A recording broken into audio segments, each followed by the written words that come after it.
चिंतन श्री गुरुदेव दत्त। जगदम्बा माता की जय। श्री अच्युतानंद तीर्थ स्वामी महाराज की जय।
देवी प्रवन्नार्ति हरे प्रसीद प्रसीद मातर जगतोऽखिलस्य प्रसीद विश्वेश्वरि पाहि विश्वं त्वमीश्वरी देवी चराचरस्य श्रुतस्मृतिपुराणानामालयं करुणालयं नमामि भगवत्पादशङ्करं लोकशङ्करम्। गुरुर्ब्रह्मा गुरुर्विष्णुः गुरुर्देवो महेश्वरः गुरुस्साक्षात् परब्रह्म तस्मै श्री गुरवे नमः। श्री राम जय जय राम। श्री राम जय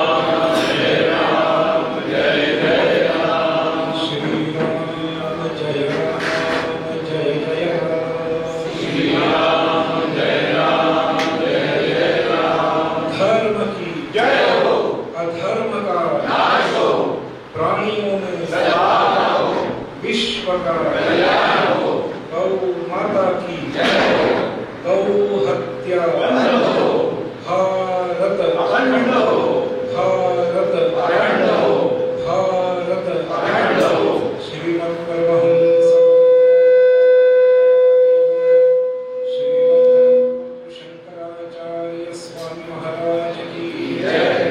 सर्वभूतदय धर्म सम्राट श्री स्वामी प्रभुपात्री महाराज की जय। श्रीमद् परमहंस परिव्राजकाचार्य श्रीमद् वासुदेवानंद सरस्वती स्वामी महाराज की जय। श्रीमद् परमहंस परिव्राजकाचार्य श्रीमद् अच्युतानंद तीर्थ स्वामी महाराज की जय। हर नमः पार्वती पतये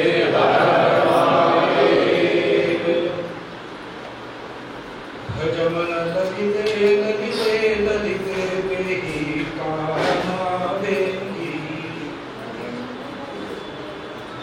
भजमन ललिते ललिते ललिते वेहि कामावेङ्गी।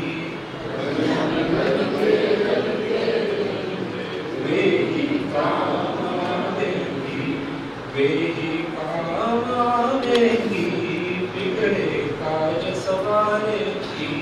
वेहि कामावेङ्गी बिगड़े काज सवारेगी। भजमन शारदे शारदे शारद वेहि कामावेङ्गी।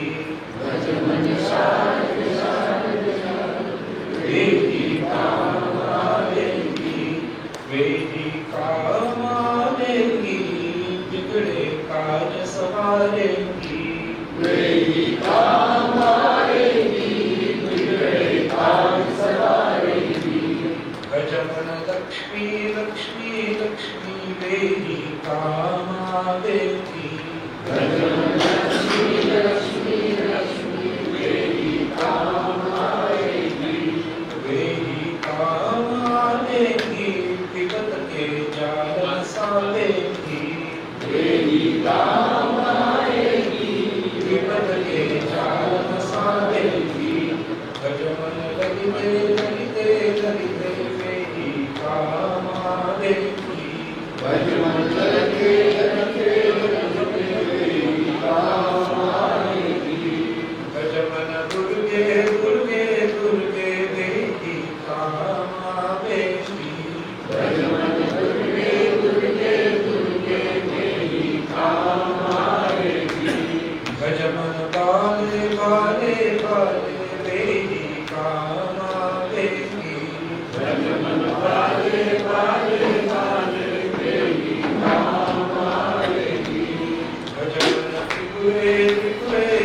वेदी कामावेगी विपद के चार नसावेगी वेदी कामावेगी विपद के चार नसावेगी भजन श्यामे श्यामे श्यामे वेदी कामावेगी भजन श्यामे श्यामे श्यामे वेदी कामावेगी भजन राधे राधे राधे वेदी कामावेगी भजन राधे राधे राधे वेदी कामावेगी वेदी कामावेगी विपद के साधन सावेगी वेदी कामावेगी विपद के साधन सावेगी भजन ललिते ललिते ललिते वेदी कामावेगी भजन ललिते ललिते ललिते वेदी कामावेगी भजन ललिते ललिते ललिते वेदी कामावेगी भजन ललिते ललिते ललिते वेदी कामावेगी अम्बा माता की जय श्री महालक्ष्मी माता की जय श्री हरसिद्धि माता की जय समुपस्थित सज्जन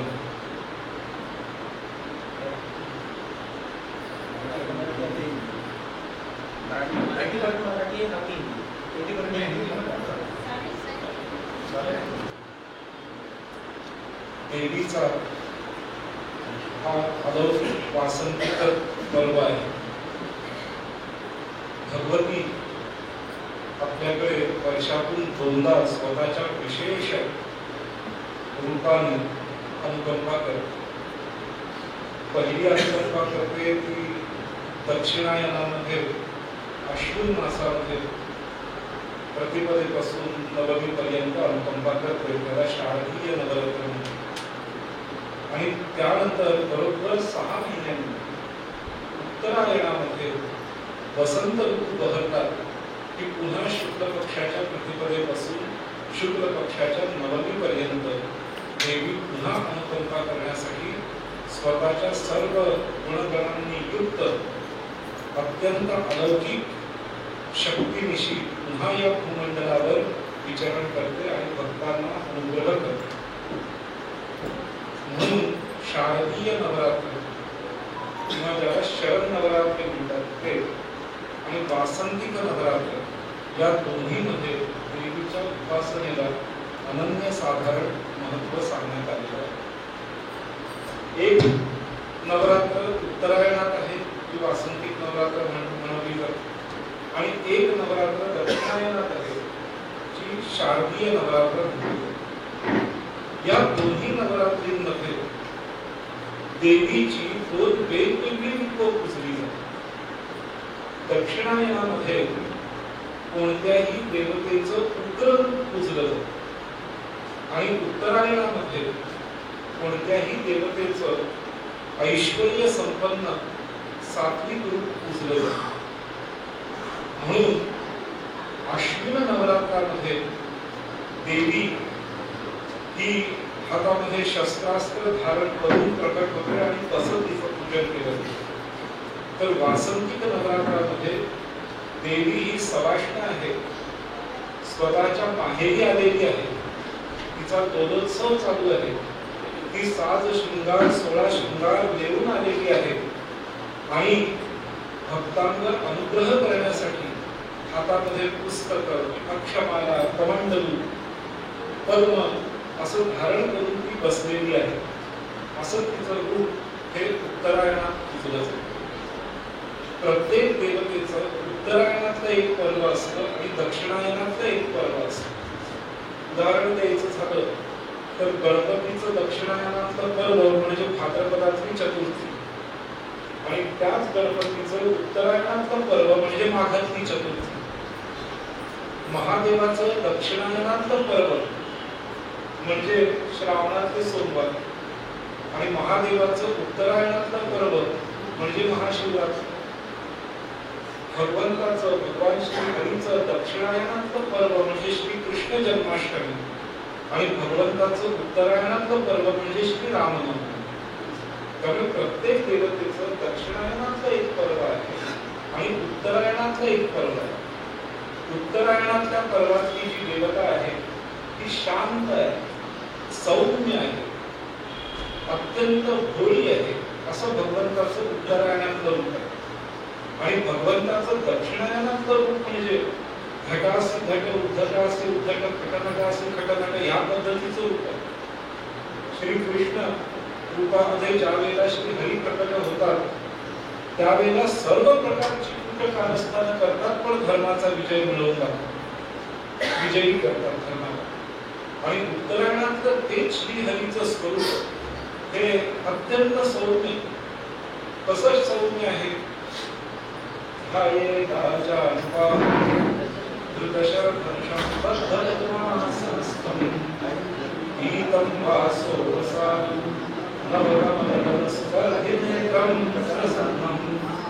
असं रूप आहे. शांत, दांत, प्रशांत, आदर्श रूप आहे.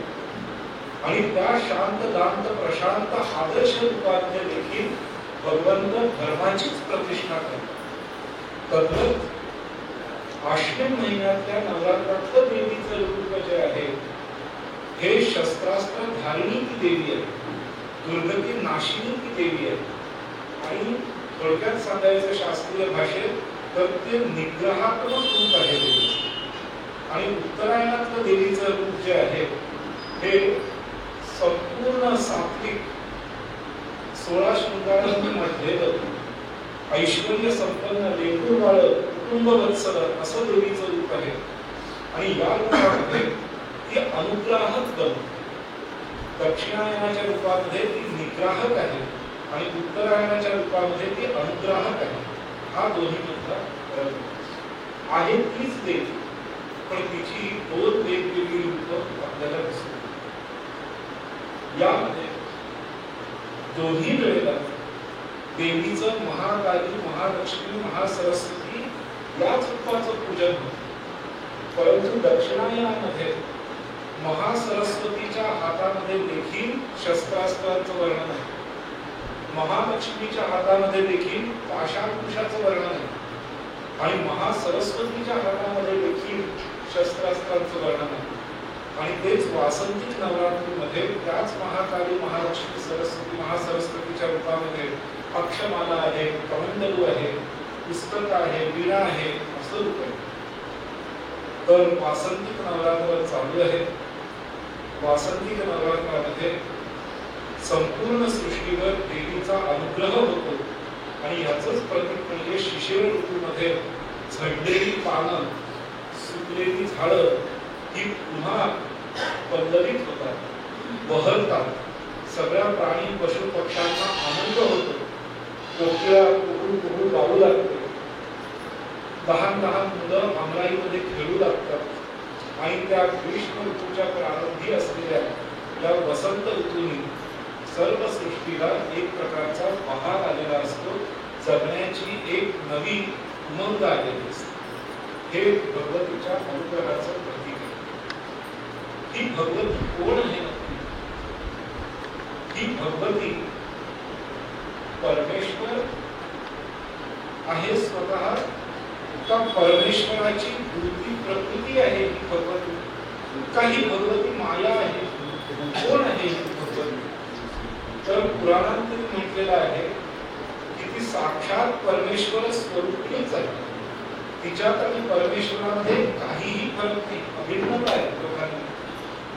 ज्यावेळी परब्रह्म परमेश्वर मातृत्वाने ओथंबून भक्तावर अनुग्रह करतो तेव्हा तो भगवतीच्या रूपामध्ये प्रकट. तोच परब्रह्म परमेश्वर जो निर्गुण निराकार आहे तो सगुण साकार होण्यासाठी भगवतीचं रूप धारण करतो, स्वतःपासून भिन्न असल्याचं भासवतो आणि मग स्वतःची वृत्ती प्रकृती बनून तो विचरण करून या संपूर्ण ब्रह्मांडाला निर्माण करतो. ब्रह्मांडाला निर्माण केल्यानंतर या ब्रह्मांडामध्ये परमेश्वर स्वरूप असलेलेच जे सर्व जीव अज्ञानापोटी आम्ही कोणीतरी भिन्न आहोत, आमचं अस्तित्व वेगळं आहे असं मानून बसलेले आहे, त्यांना परमेश्वराच्याच लालित्यपूर्ण या संपूर्ण सृष्टीमध्ये विचरण करून सर्व प्रकारचे भोग आणि ऐश्वर्य प्राप्त करण्याची इच्छा उत्पन्न व्हावी, यासाठी तोच परमेश्वर या वृत्ती प्रकृतीच्या माध्यमातून मायेमध्ये रूपांतरित होतो आणि एकेका वस्तूमध्ये आकर्षण उत्पन्न करतो आणि ते प्राप्त करण्याची इच्छा उत्पन्न होते. प्राप्त करण्याची इच्छा उत्पन्न झाल्यानंतर प्राप्त वस्तूचा अनुभव ज्ञानाच्या रूपात घेण्यासाठी म्हणून हाच परमेश्वर भगवतीच्या रूपामध्ये ज्ञान ग्रहणकारिणी अशी सरस्वती देखील होती. सर्व वस्तूंमधला ऐश्वर्य दाखवण्यासाठी हाच परमेश्वर भगवतीच्या माध्यमातून लक्ष्मी रूपामध्ये प्रकट होतो आणि हाच परमेश्वर ज्यावेळी जीव विषयोन्मुख बनतो आणि विषय लंपट बनतो, विषयांमध्ये स्वतःचं अस्तित्व विसरून जातो, स्वतःच्या आदर्शांना तिलांजली देऊन टाकतो, त्यावेळी त्याच जीवाला ठिकाणावर आणण्यासाठी म्हणून परमेश्वर महाकाली रूपामध्ये निग्राहक बनतो.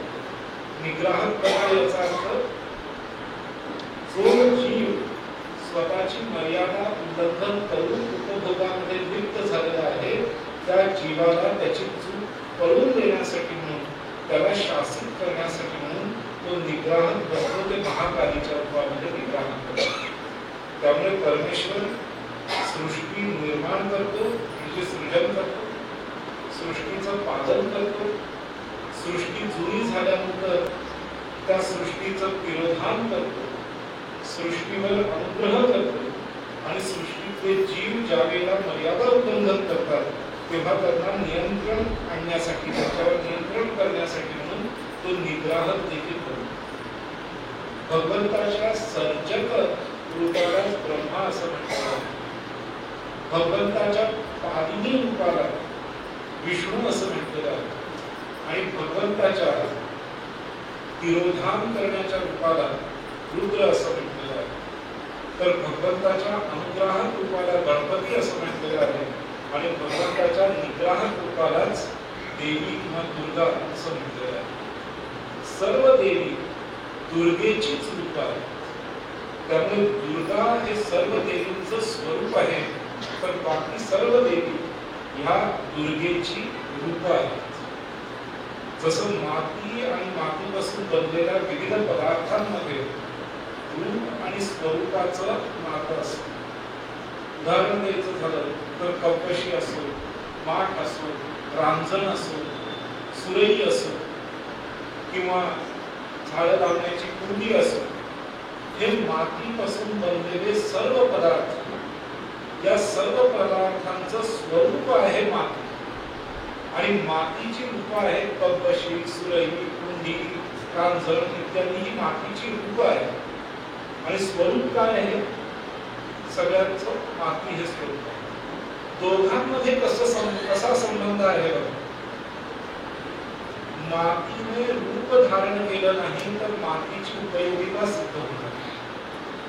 मातीचं रूप धारण केलं नाही तर मातीची उपयोगिता सिद्ध होणार नाही आणि माती नसेल तर रूप प्राप्त होणार.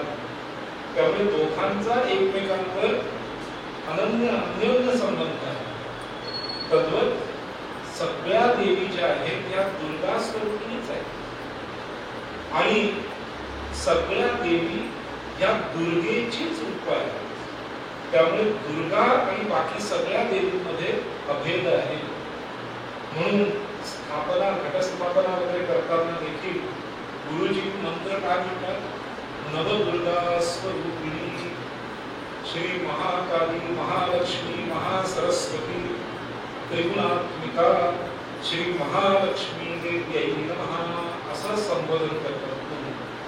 नवदुर्गा स्वरूपिणी महालक्ष्मी, नवदुर्गा स्वरूपिणी हरसिद्धी आहे, नवदुर्गा स्वरूपिणी बाणेश्वरी आहे, नवदुर्गा स्वरूपिणी अन्नपूर्णा आहे.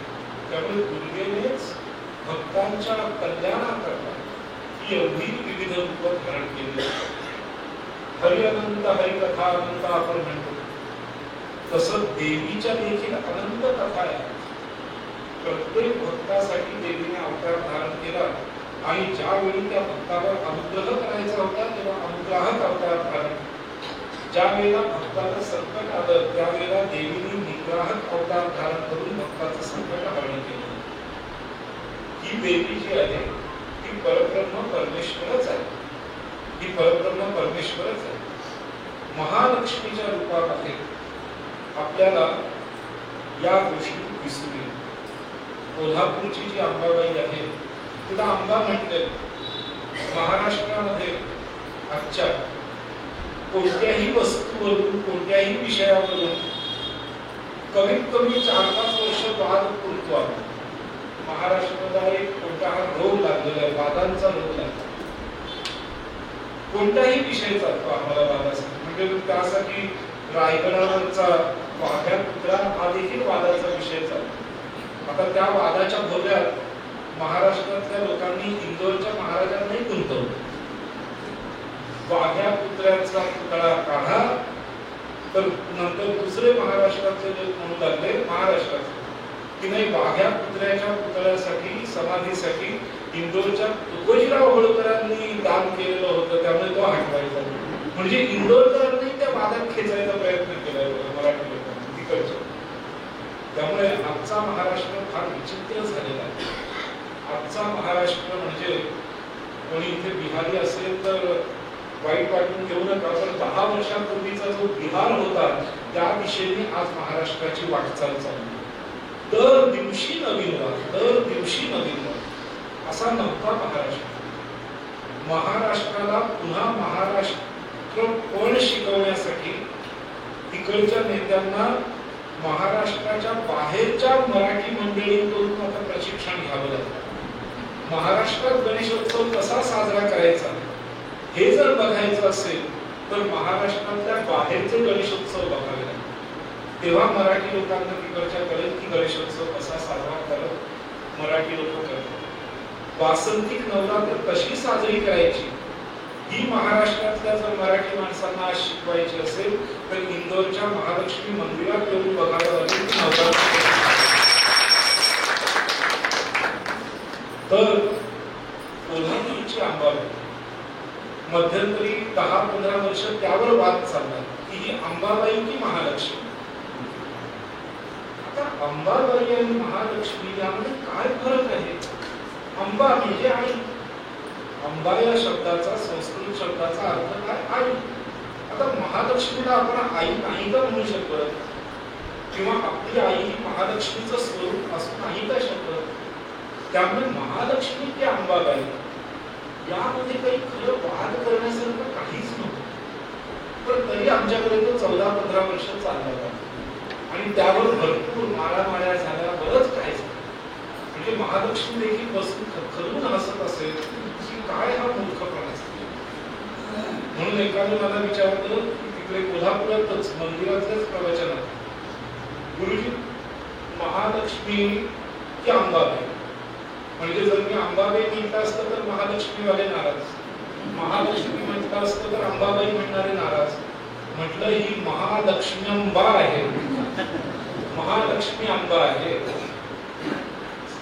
जसं म्हणतात ना शारदांबा, कालिकांबा. आता ती कालिका की अंबा दोन्ही आहे. कालिकांबा म्हणजे काली माता जी आहे ती आमची माता आहे, कालिकांबा. तसं महालक्ष्मी अंबा, शारदांबा.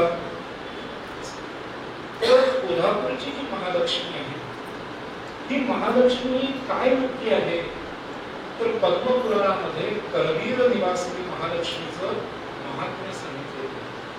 55 अध्याय आहेत त्या महालक्ष्मीच्या महात्म्यामध्ये आणि त्यात म्हटलेलं आहे की कोलासूर जो होता, असुर होता, त्यांनी ब्रह्मदेवाकडे हे वरदान मागितलं होतं की कोणताही पुरुष देव मला मारू शकणार नाही असं वरदान. आणि स्थिती अशी झालेली होती की कोणत्याही देवतेकडून तो आटोपला जात नाही. त्यामुळे पुरुष देव कोणी मारू शकत नाही.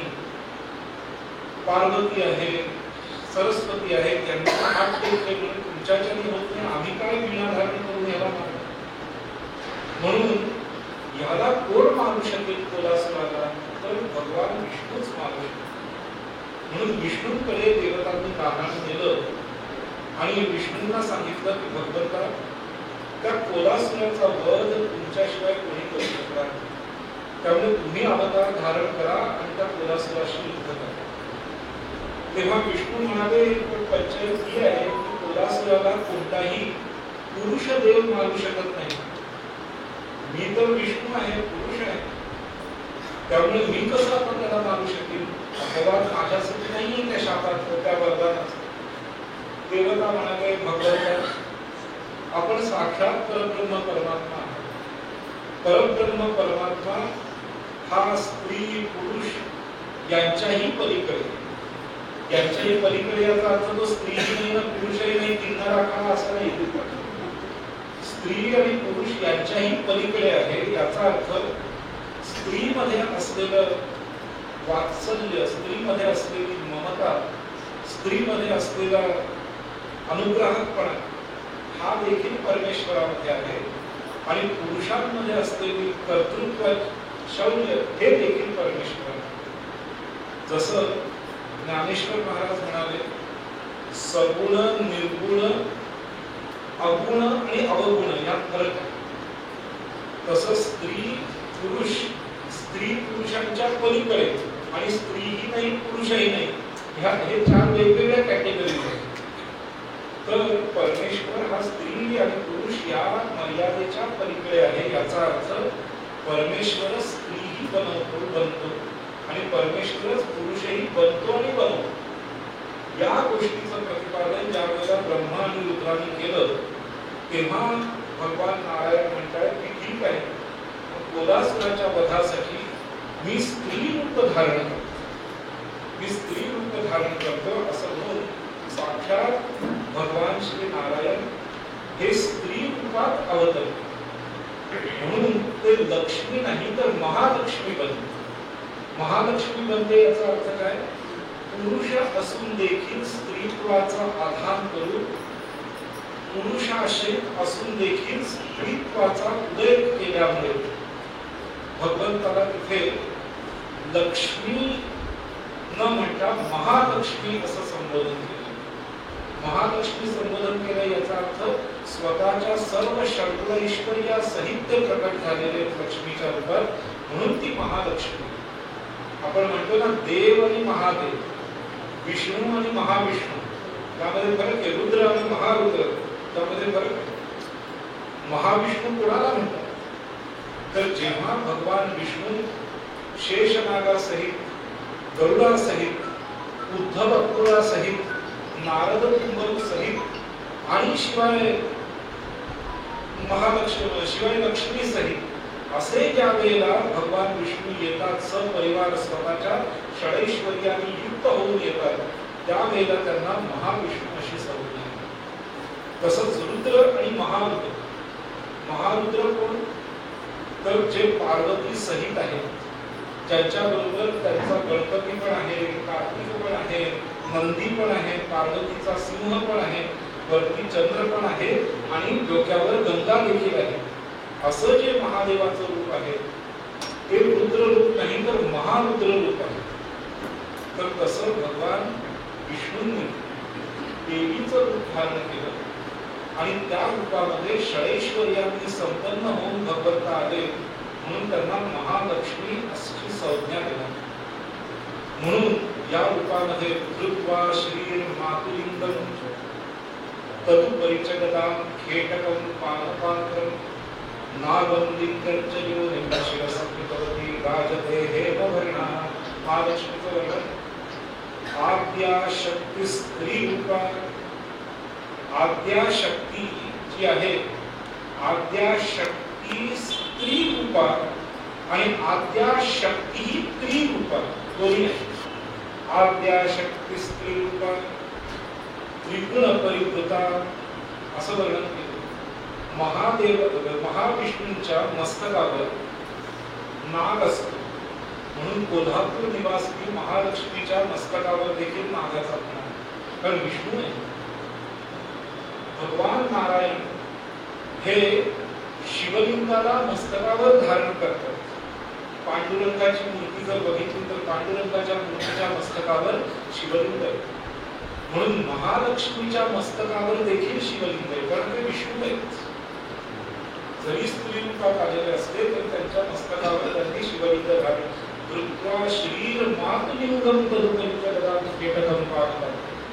विष्णू असल्यामुळे गदा हातात धरलेली आहे, पण स्त्री रूपात असल्यामुळे पानपात्र हातात धरलेले. पानपात्र याचा अर्थ काय? पानपात्र याचा अर्थ एक असं पात्र, खप्पर ज्याला आपण म्हणतो, ज्यामध्ये रक्त घेऊन कालिमी प्राशन केले, तर ते पानपात्र तुम्ही हातात धरले. देवीला लाल रंगाचं पेय फार प्रिय असतं. ज्या ज्या गोष्टीतून लाल रंग प्रसिद्ध होतो त्या त्या गोष्टी देवीला फार प्रिय मानल्या गेलेल्या आहेत. म्हणून देवीला तांबूल प्रिय आहे, पण तांबूल चघळल्यानंतर रस लाल रंगाचा नाही. देवीने जे रक्तबीजाचं रक्त प्राशन केलेलं आहे, त्यामुळे जिथे जिथे लाल वस्तू दिसते तेव्हा तेव्हा तुला असं वाटतं मी रक्तबीजाचं रक्त प्राशन करते. म्हणून ज्या ज्या पदार्थातून लाल रंगाचा रस ओझरतो ते पदार्थ देवीला प्रिय आहे. म्हणून देवीला डाळिंब प्रिय आहे, डाळिंबाचा रस प्रिय आहे देवी, कारण लाल रंगाचा. त्याचप्रमाणे पान प्रिय आहे, त्याचप्रमाणे दुष्ट दुर्जनांचं रक्त देखील तुला प्रिय आहे. कधी कधी मी गमतीने म्हणतो, गमतीने म्हणजे मनातला भाव आहे, पण संवैधानिक दृष्ट्या तसं बोलता येत नाही, म्हणून मी म्हणतो गमतीने. देवीची बलिप्रथा चालू ठेवली पाहिजे, फक्त त्या बळीमध्ये बोकड न देता एक एक आतंकवाद्याचा बळी दिला पाहिजे. देवीला जो नरबली सांगितलेला आहे, तो नरबली कोणा साध्या सत्पुरुषाचा नाही द्यायला सांगितलं. देवीला जो नरबली लागतो तो समाजामध्ये उद्दंडता करणाऱ्या आतंकवाद्यांचा बळी लागतो. तो बळी द्यायच्या ऐवजी बिचाऱ्या बोकडांचे बळी देत बसण्यापेक्षा खरोखर दरवर्षी प्रत्येक मंदिरात त्या त्या गावातल्या कोणी कुणी बलात्कारी यांचे जर बळी दिले ना, भारतातल्या समस्या नष्ट होऊ शकतात. तर देवीला बळी प्रिय असतो. कोणाचा बळी? दुष्ट दुर्जनांचा.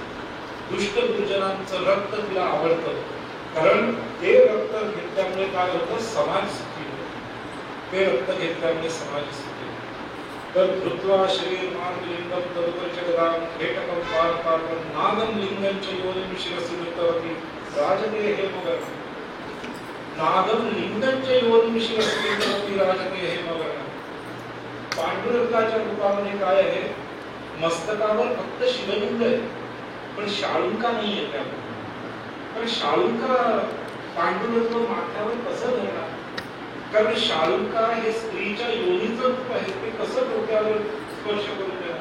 पण इकडे मात्र देवी भगवान विष्णूंनी स्त्री रूप धारण केलेलं असल्यामुळे तिथे वर्जन नाही. म्हणून कोल्हापूरच्या अंबाबाईच्या मस्तकावर मुकुटावर शाळुंके सहित शिवलिंग. अर्थ काय आहे की भगवान नारायणाने स्त्रीच्या प्रजोत्पादिनी शक्तीला देखील मस्तकावर धारण केलेलं. आता इथे कौलिक परंपरा म्हणजे तंत्रोपासनेचा प्रारंभ इथून. तंत्रोपासनेचा प्रारंभ इथून. तर कृत्वा श्रीर मातुलिंगं तदुपरित्य गदां घेटकं पानपात्रं नागं लिंगं च योनिं. लिंगं च योनिं म्हटलेलं आहे. याचा अर्थ स्त्री आणि पुरुष यांच्यातली प्रजोत्पादिनी शक्ती जी आहे ती देवीने माथ्यावर धरलेली आहे. याचाच अर्थ काय आहे की देवी जी आहे ती प्रजेला सुखी बनवण्यासाठी, विपुत्रिकांना संतती देण्यासाठी तयार बसलेली आहे, असं त्याचं उद्योजन आहे. त्यावर लिंग धारण करणे. आणि दुसरा अर्थ असा आहे की स्त्रीच्या स्त्रीत्वाचा विष्णूंनी माथ्यावर धारण केलेला आहे, महालक्ष्मीच्या रूपाच्या आधाराने असं बरोबर. आणि हे रूप धारण केल्यानंतर भगवतीने काय केलं? भगवतीने सांगितलं की मी फक्त कोलासुराचा वध करायला आलो, पण मी कोलासुराचा वध करीन, बाकी सगळ्यांचाही मीच वध करीन असं समजू नका. सगळ्या देवी देवतांनो तुम्हीही तुमच्या शक्तीसहित मला मदतीला या. आणि मला मदतीला येण्यासाठी सगळ्यात आधी महादेवा तुम्ही पुढे व्हा असं म्हणून विष्णूंनी सांगितलं. आणि त्यावेळेला महादेव कैलासावरून स्वतःचा 7 कोटी सेना घेऊन आले. महादेवाचं सैन्य किती आहे? 7 कोटी सैन्य आहे महादेवाचं. ते 7 कोटी सेना घेऊन महादेव आलेले आहेत आणि ते ज्योतिबाच्या रूपात आले. आणि त्या 7 कोटी सेनेला घेऊन कोलासुराच्या सर्व राक्षसांचा परिपाक करायला त्यांनी प्रारंभ केले. आणि सगळ्या राक्षसांचा परिपाक केल्यानंतर मग करवीर पत्तनामध्ये, पत्तन याचा अर्थ शहर, करवीर पట్టणामध्ये रत्नागिरी नावाच्या डोंगरावर जाऊन ते बसले. म्हणून त्याला भू कैलास म्हटलेलं आहे. कारण महादेव साक्षात त्या डोंगरावर बसले ज्योतिबाच्या रूपात, म्हणून ते भू कैलास. तर महादेवाला भूमिका निभावायला सांगितली की मी करणार म्हणून तुम्ही शांत बसा असं नाही. मग आणखीन एकेका देवतांना, इंद्राला सांगितलं जा तुम्ही याचा वध करा, जा तुम्ही याचा वध करा. वायूला सांगितलं तुम्ही लढायला जा, अग्नीला सांगितलं तुम्ही लढायला जा. अर्थ काय आहे? अर्थ हा आहे की देश रक्षण करायचं असेल, धर्म प्रचार, धर्म प्रसार, धर्म रक्षण करायचं असेल तर सगळं देवांवर नाही सोपवायचं. देव तर करणारच आहे. पण जसं कोल्हासुराच्या वधासाठी येताना भगवंताने सांगितलं की आधी तुम्ही लढायला प्रारंभ करा, मी तर येणारच आहे. तसं देशाधर्माचं कार्य करण्यासाठी आपण स्वतः कार्याला लागलं पाहिजे. मग पुढे देव करणारच आहेत सगळं. आज आपला जन्म किती भाग्याचा असेल. आपल्या ह्या जन्मामध्ये जे आपल्या 500 वर्षांच्या पूर्वजांनी जे बघितलं नाही ते आपण पाहतो. त्यांच्या तपस्येचं फळ आज फळास आहे. आणि आज आपण राम मंदिर बांधलेलं पाहिलं. आपल्या डोळ्यासमोर ज्ञानवापी मधलं शृंगार गौरीचं पूजन सुरू झालेलं आपण पाहतो. कालांतराने ज्ञानवापी पूर्ण आपली होईल आणि मूळ काशी विश्वनाथाचं स्थान त्याला पुन्हा प्राप्त होईल. तेही आपल्याला याच डोळ्याचं मथुरेची केस जी आहे ती आता सुप्रीम कोर्टाने उचलून धरली. डे टू डे हिअरिंग सुरू झालेलं आहे. आणि डे टू डे हिअरिंगचा नियम असा असतो की ज्या वेळेला court day to day hearing घेतं त्यावेळेला कोर्टालाही मर्यादा असते की 10 वर्षात निर्णय लावायचाच, ही मर्यादा असते. त्यामुळे मथुरेचं डे टू डे हिअरिंग सुरू झालं याचा अर्थ 10 वर्षात आपल्याला मथुरेचा निर्णय लागणारच आहे, हे निश्चित. त्यामुळे 2032-33 पर्यंत आपली मथुरा मोकळी होईल हे निश्चित. कारण नियमच आहे, डे टू डे हिअरिंगला 10 वर्षात निकाल लावायलाच लागतो. तर 32-33 पर्यंत मथुरेचं कदाचित त्याही आधी होऊन जाईल, ते क्लिअर होईल. देवता कशी साथ देत आहेत. चंबल काय आहे, संभल ग्रामामध्ये कसा चमत्कार झाला. इलेक्ट्रिकचं काम करायला काय दिले आणि त्यातून सगळे एक एक देवता प्रकट व्हायला लागले. हे सगळं होऊ लागलं आता एक एक. त्यामुळे आपल्या या जन्मामध्ये आपल्याला बरंच काही बघता येणार आणि बरंच काही बघता येणार आहे. ते इतकं काही सोपं पण नसतं. त्यामुळे संघर्ष देखील लागतो म्हणून, कारण इतक्या सोपं काही सगळं काही काढून मिळत. आता आपण पाहतोय गेल्या महिन्याभरापासून नेपाळमध्ये हिंदू राष्ट्र बनवा अशी मागणी सुरू झाली. काठमांडू एअरपोर्ट बंद करावं लागेल. तिकडचं दळणवळण बंद झालेलं आहे. सेनेने हात टेकायला सुरुवात केलेली आहे. हिंदूंची एकच मागणी आहे नेपाळच्या हिंदूंची की 15 वर्षापूर्वी नेपाळचं हिंदू राष्ट्र हा दर्जा काढून त्याला सेक्युलर बनवलं. ते सगळं खोथांड बंद करा आणि पुन्हा हिंदू राष्ट्र बनवा. नेपाळच्या जनतेची इच्छा. नेपाळ संपूर्ण हिंदू राष्ट्र होण्याच्या दिशेने वाटचाल करत. नेपाळ हिंदू राष्ट्र बनण्याची वाटचाल करतोय. त्याचा प्रभाव भारतावर झाल्याशिवाय राहणार. त्यामुळे आपल्या ह्याच जन्मामध्ये आपल्याला भारत देखील हिंदू राष्ट्र झालेलं दिसेल. त्याचीच ही सगळी नांदी चालू. ठिकठिकाणी लोकांमधली धार्मिकता, आध्यात्मिकता वाढू लागली.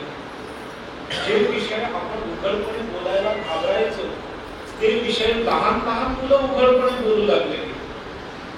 मला आठवत नाही कधी मी लहानपणी मोठ्यांनी जय श्रीराम म्हणालो असेल किंवा मला माझ्या आजी आजोबांनी काका काकूंनी म्हटलं असेल मला जय श्रीराम म्हणून दाखव बरं. नाही, आपल्याला असं कधी आपल्या आई वडिलांनी आजी आजोबांनी म्हणून दाखव म्हटलंच नाही. पण आजचे आई वडील आणि आजचे काका काकू आजची मित्रमंडळी लहान लहान मुलांना म्हणतायत बाबा जय श्रीराम म्हणून दाखव बरं, आणि ते म्हणून पण जय श्रीराम म्हणायला लागले. त्यामुळे लहान लहान मुलांमध्ये फरक पडायला लागला. त्यामुळे हिंदू राष्ट्र होण्याच्या दृष्टीने हळूहळू आपण पुढे पुढे सरसावत चाललो. हिंदू राष्ट्र होण्याच्या दृष्टीने आज आम्ही पाहतोय कितीतरी कॉलेजमधली मुलं शेंडी ठेवून लागली.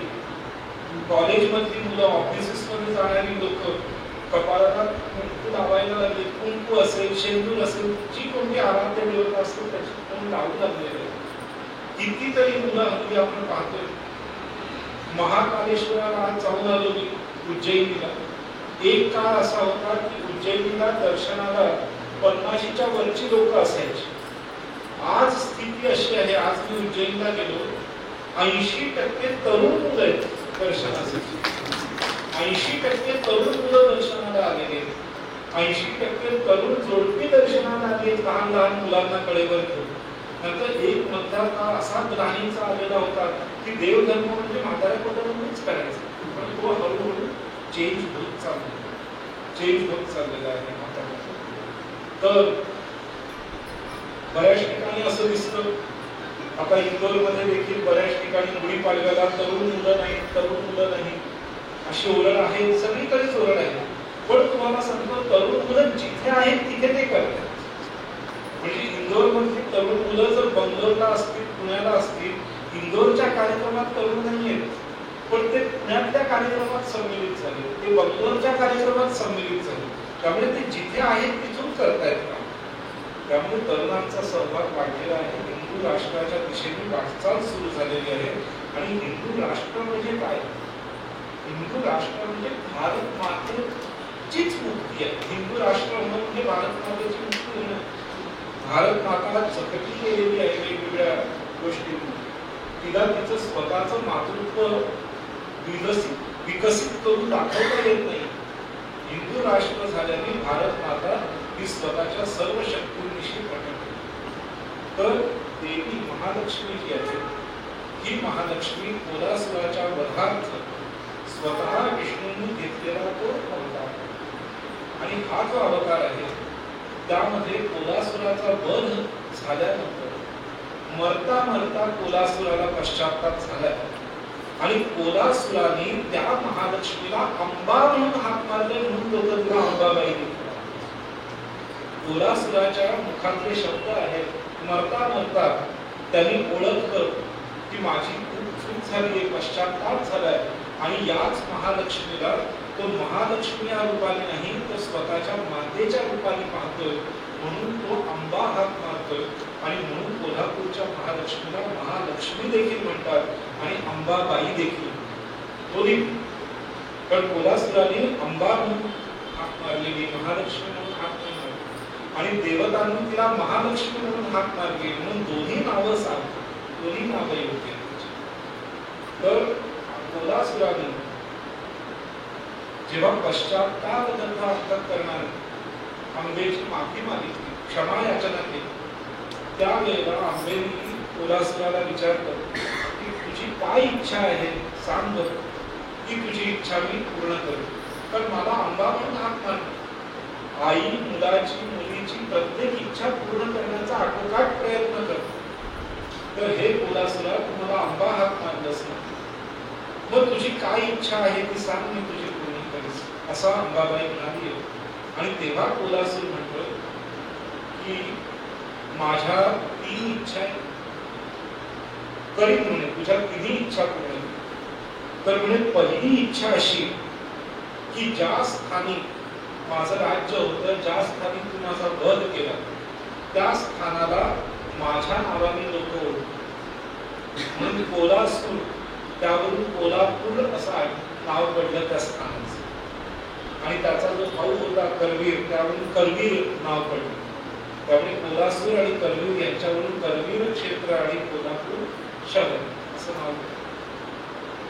दुसरं वरदान मागितलं की आंबे, तू जिथे उभं राहून मला विचारलंस की तुला काय वरदान हवं ते माग, तिथेच तू कायम उभी राहा.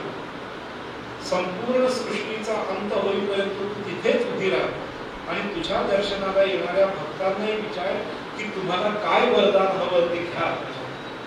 म्हणून सगळ्यांवर अनुग्रह करण्यासाठी तू तिथेच उभी राहा, म्हणजे तिथेच स्थापित. तेव्हा अंबाबाई म्हणाली की हो, मी साक्षात इथेच उभी राहिली. आणि म्हणून ती उभी आहे, ती बसली नाही, ती उभी आहे. का उभी आहे? कारण आई जशी सतत उभी असते मुलासाठी, तशी ती अंबाबाई कायम उभी आहे मुलांसाठी, भक्तांसाठी. उभी आहे ती. उभी असणं म्हणजे तत्परतेचं प्रतीक. उभी असणं हे तत्परतेचं प्रतीक.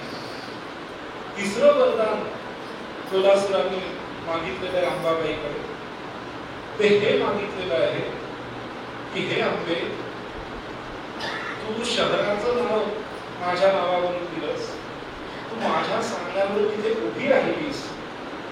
तिसरं वरदान हे मला दे की जे आर्त भावनेने तुझ्याकडे भुक्तीसाठी किंवा मुक्तीसाठी कोणत्याही कामनेने आलं तर त्यांना निराश करू नकोस.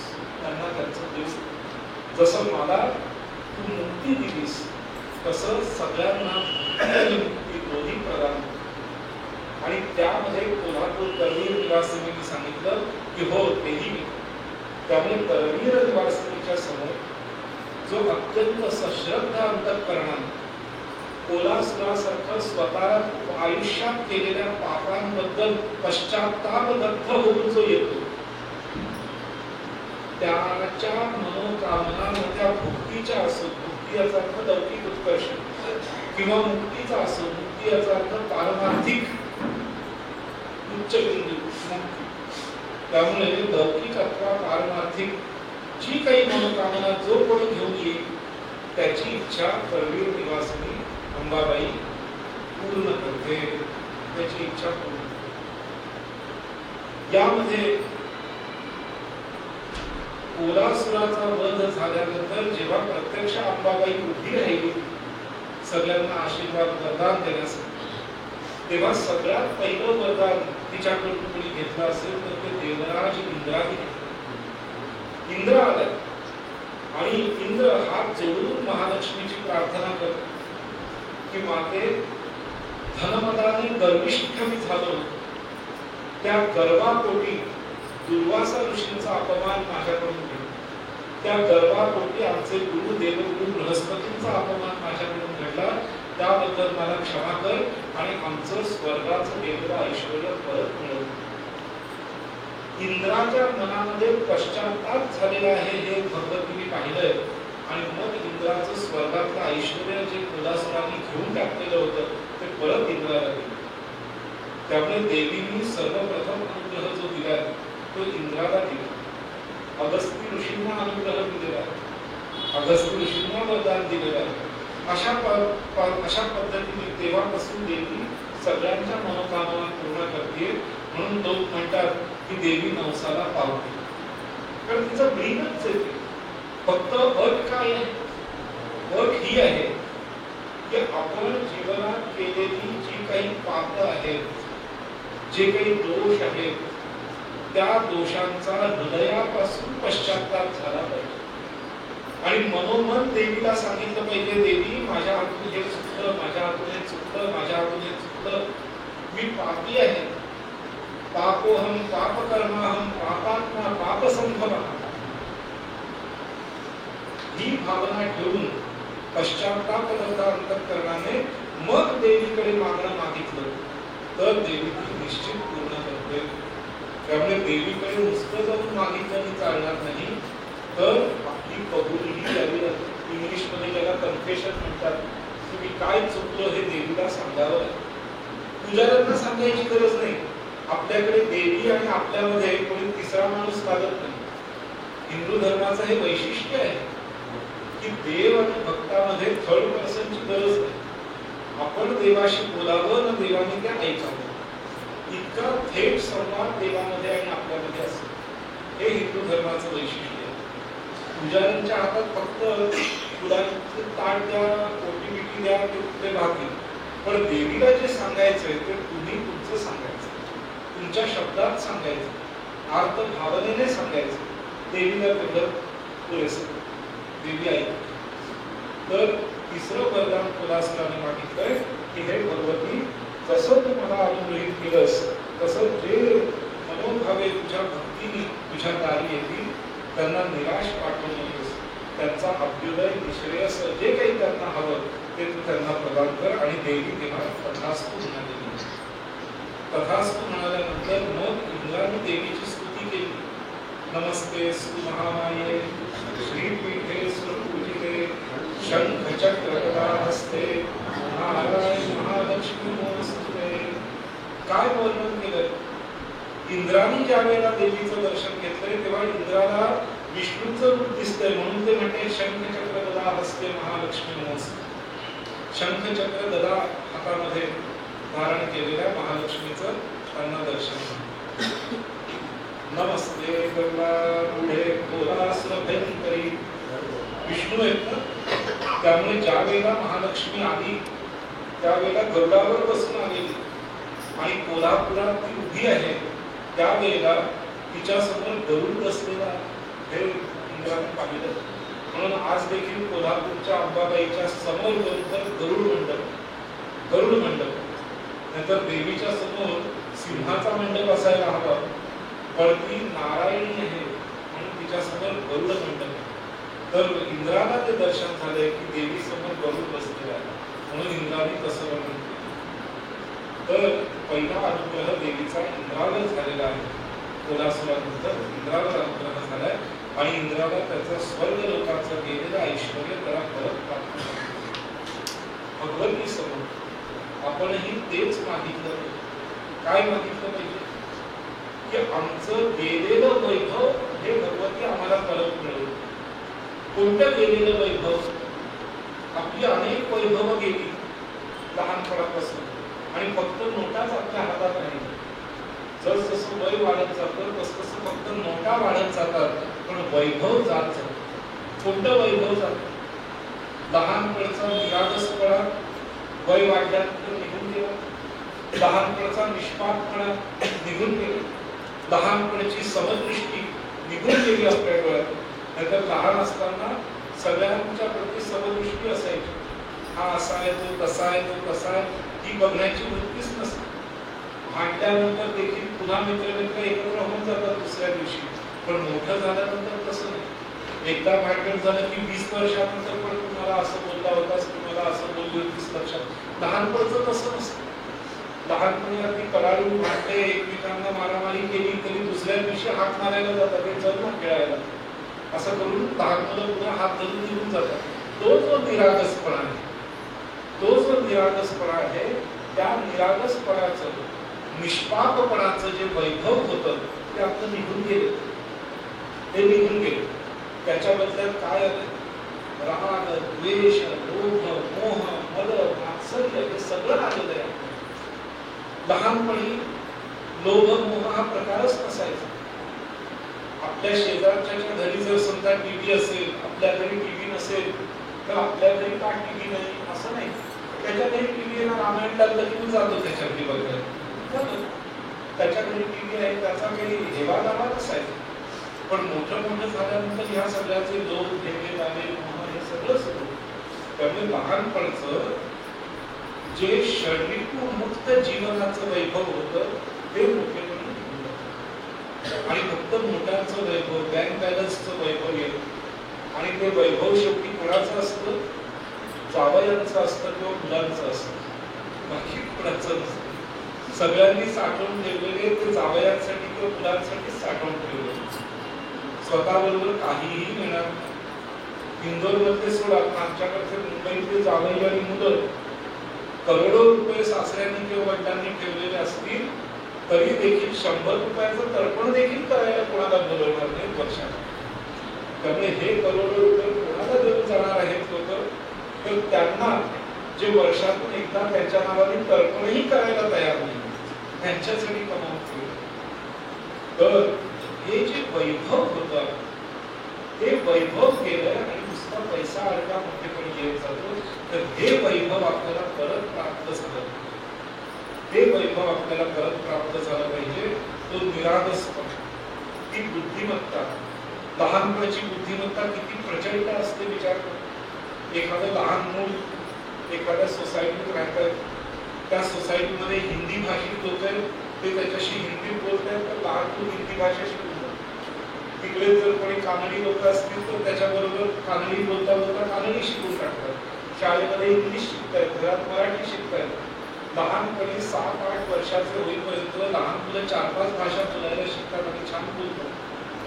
पण तेच या वयात जर तुम्हा आम्हाला कोणी कानडीचं पुस्तक आणून दिलं सांगितलं 5 वर्षात कानडी बोलायला शिकायचं, त्या कानडीत मराठी प्रचुरता येणारच.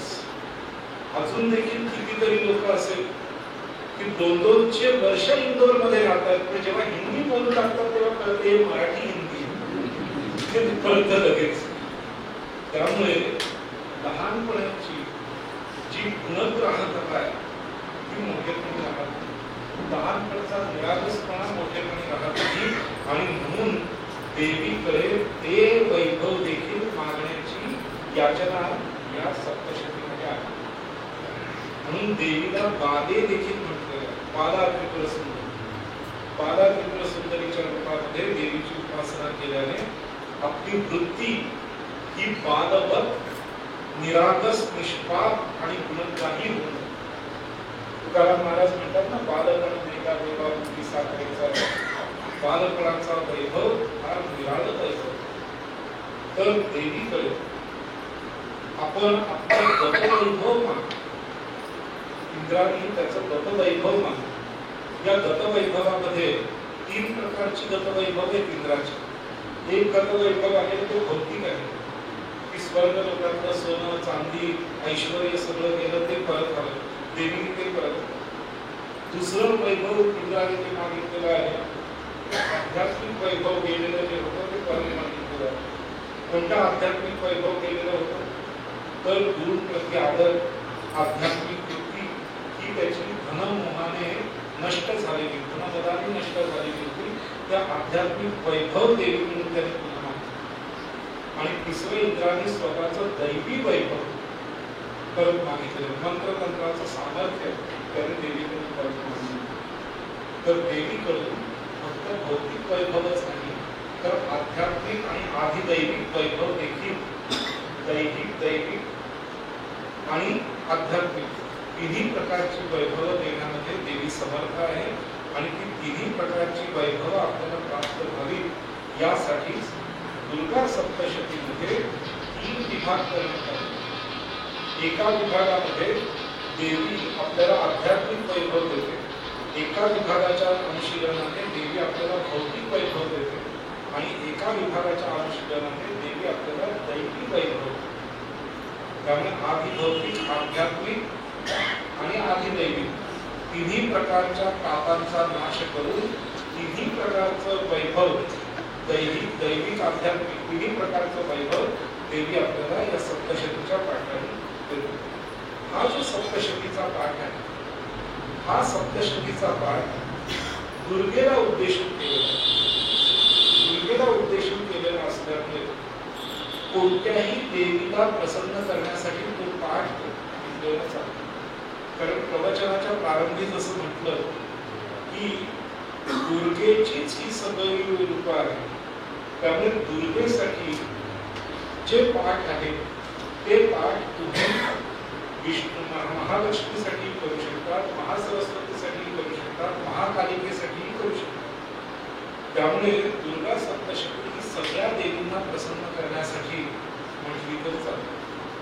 दुर्गा सप्तशतीमध्ये 700 श्लोक आहेत.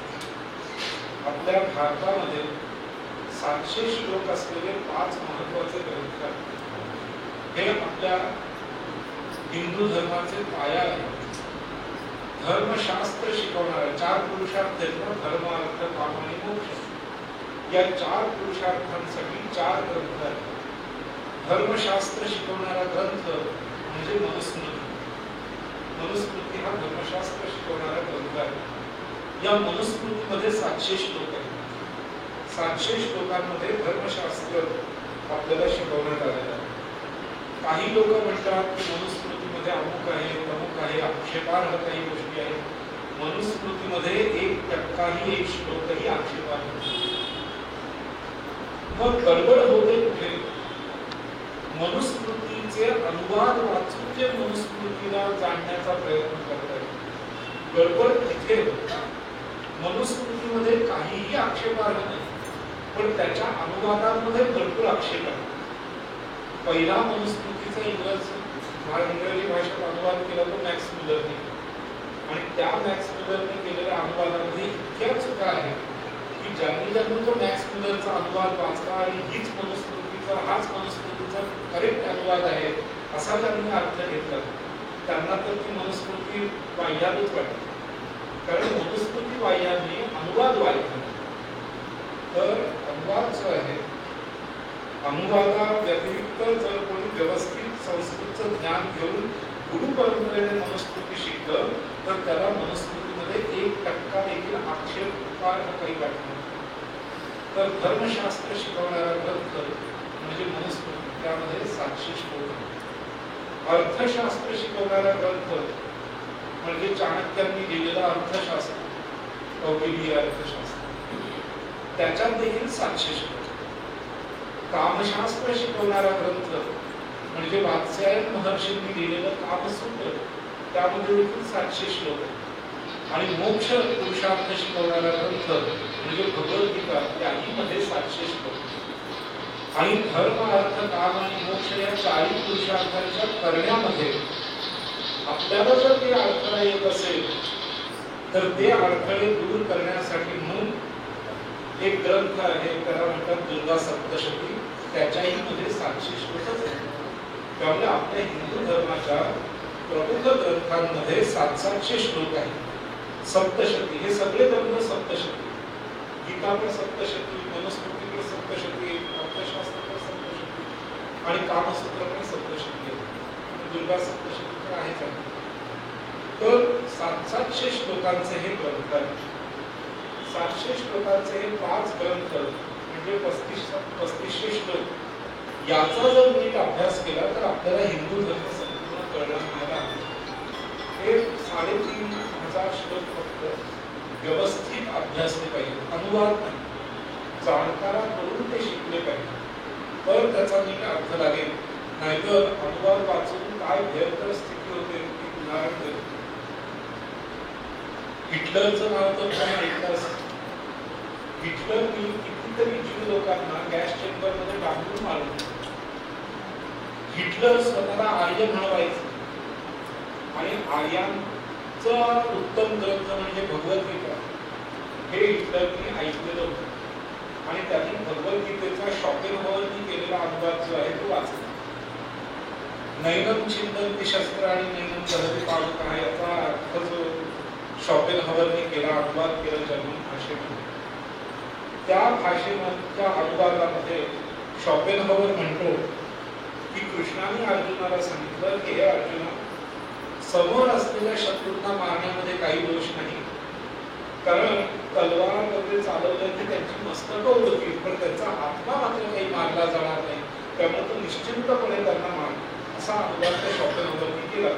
आणि मी आर्य आहे, त्यामुळे मी जीव लोकांना कसंही मारलं तरी त्यांचा आत्मा मी मारणार नाही, त्यामुळे मी दोषी नाही, हा अर्थ हिटलरने मनात घेतला, आणि म्हणून तो बिनधास्तपणे सगळ्यांना मारायचा. त्यामुळे धर्मग्रंथाचा चुकीचा अर्थ जर कोणी घेतला तर तो हिटलर सारखा नाशक देखील होऊ शकतो. म्हणून या ग्रंथांचा अर्थ व्यवस्थित परंपरेने शिकलो तरच ठीक आहे, नाहीतर मग भलतच काहीतरी घ्यायचं, भलताच अर्थ घ्यायचा. तर तसं होऊन देता कामा नये. म्हणून हे जे ग्रंथ आहेत, हे जे 350 श्लोक आहेत, हे श्लोक तारकही आहेत, आणि जर या श्लोकांचा चुकीचा अर्थ जर घेतला गेला तर हे मारक देखील श्लोक, तारक मारक दोन्ही श्लोक हे प्रकार. तर दुर्गा सप्तशती ही अडथळे दूर करण्यामध्ये सहाय्यभूत आहे. म्हणून कोणाला काही त्रास होत असेल, पैशा अडक्यांमध्ये, नोकरी व्यवसायामध्ये, घरामध्ये कलह, मुलाबाळाची लग्न होत नसेल, लग्न झाली मुलं बाळ होत नसतील, मुलं बाळ झाली नवरा बायको पटत नसेल, असे वेगवेगळे प्रकार असतात. भरपूर समस्या असतात लोकांना. या सगळ्या समस्यांचं निवारण करण्याचं सामर्थ्य या दुर्गा सप्तशतीच्या पाठीमध्ये. दुर्गा सप्तशतीमध्ये त्या समस्येवर एक मंत्र आहे आणि त्या मंत्राचं विशिष्ट पद्धतीने अनुष्ठान केलं तर त्या समस्या दूर झाल्याशिवाय राहणार. हे दुर्गा सप्तशतीचं महत्त्व. हे महात्म्य का बरं प्राप्त झालं तर दुर्गा सप्तशती जी आहे ही दुर्गा सप्तशती मार्कंडेय ऋषींनी देवीला ऐकवलेली. आणि काय ऐकवली आहे देवीला तर देवीचं चरित्र देवीला ऐकवलेलं असतं. कोणती स्वतः वेगळी केलेली स्तुती नाही. देवीचं चरित्र तिला पुन्हा ऐकवल्याने ती प्रसन्न झाली आणि ती म्हणते की माझं हे चरित्र जो गाईल, ज्या भावनेने गाईल त्याची ती इच्छा पूर्ण होते. देवीला स्वतःचं चरित्र इतकं प्रिय आहे.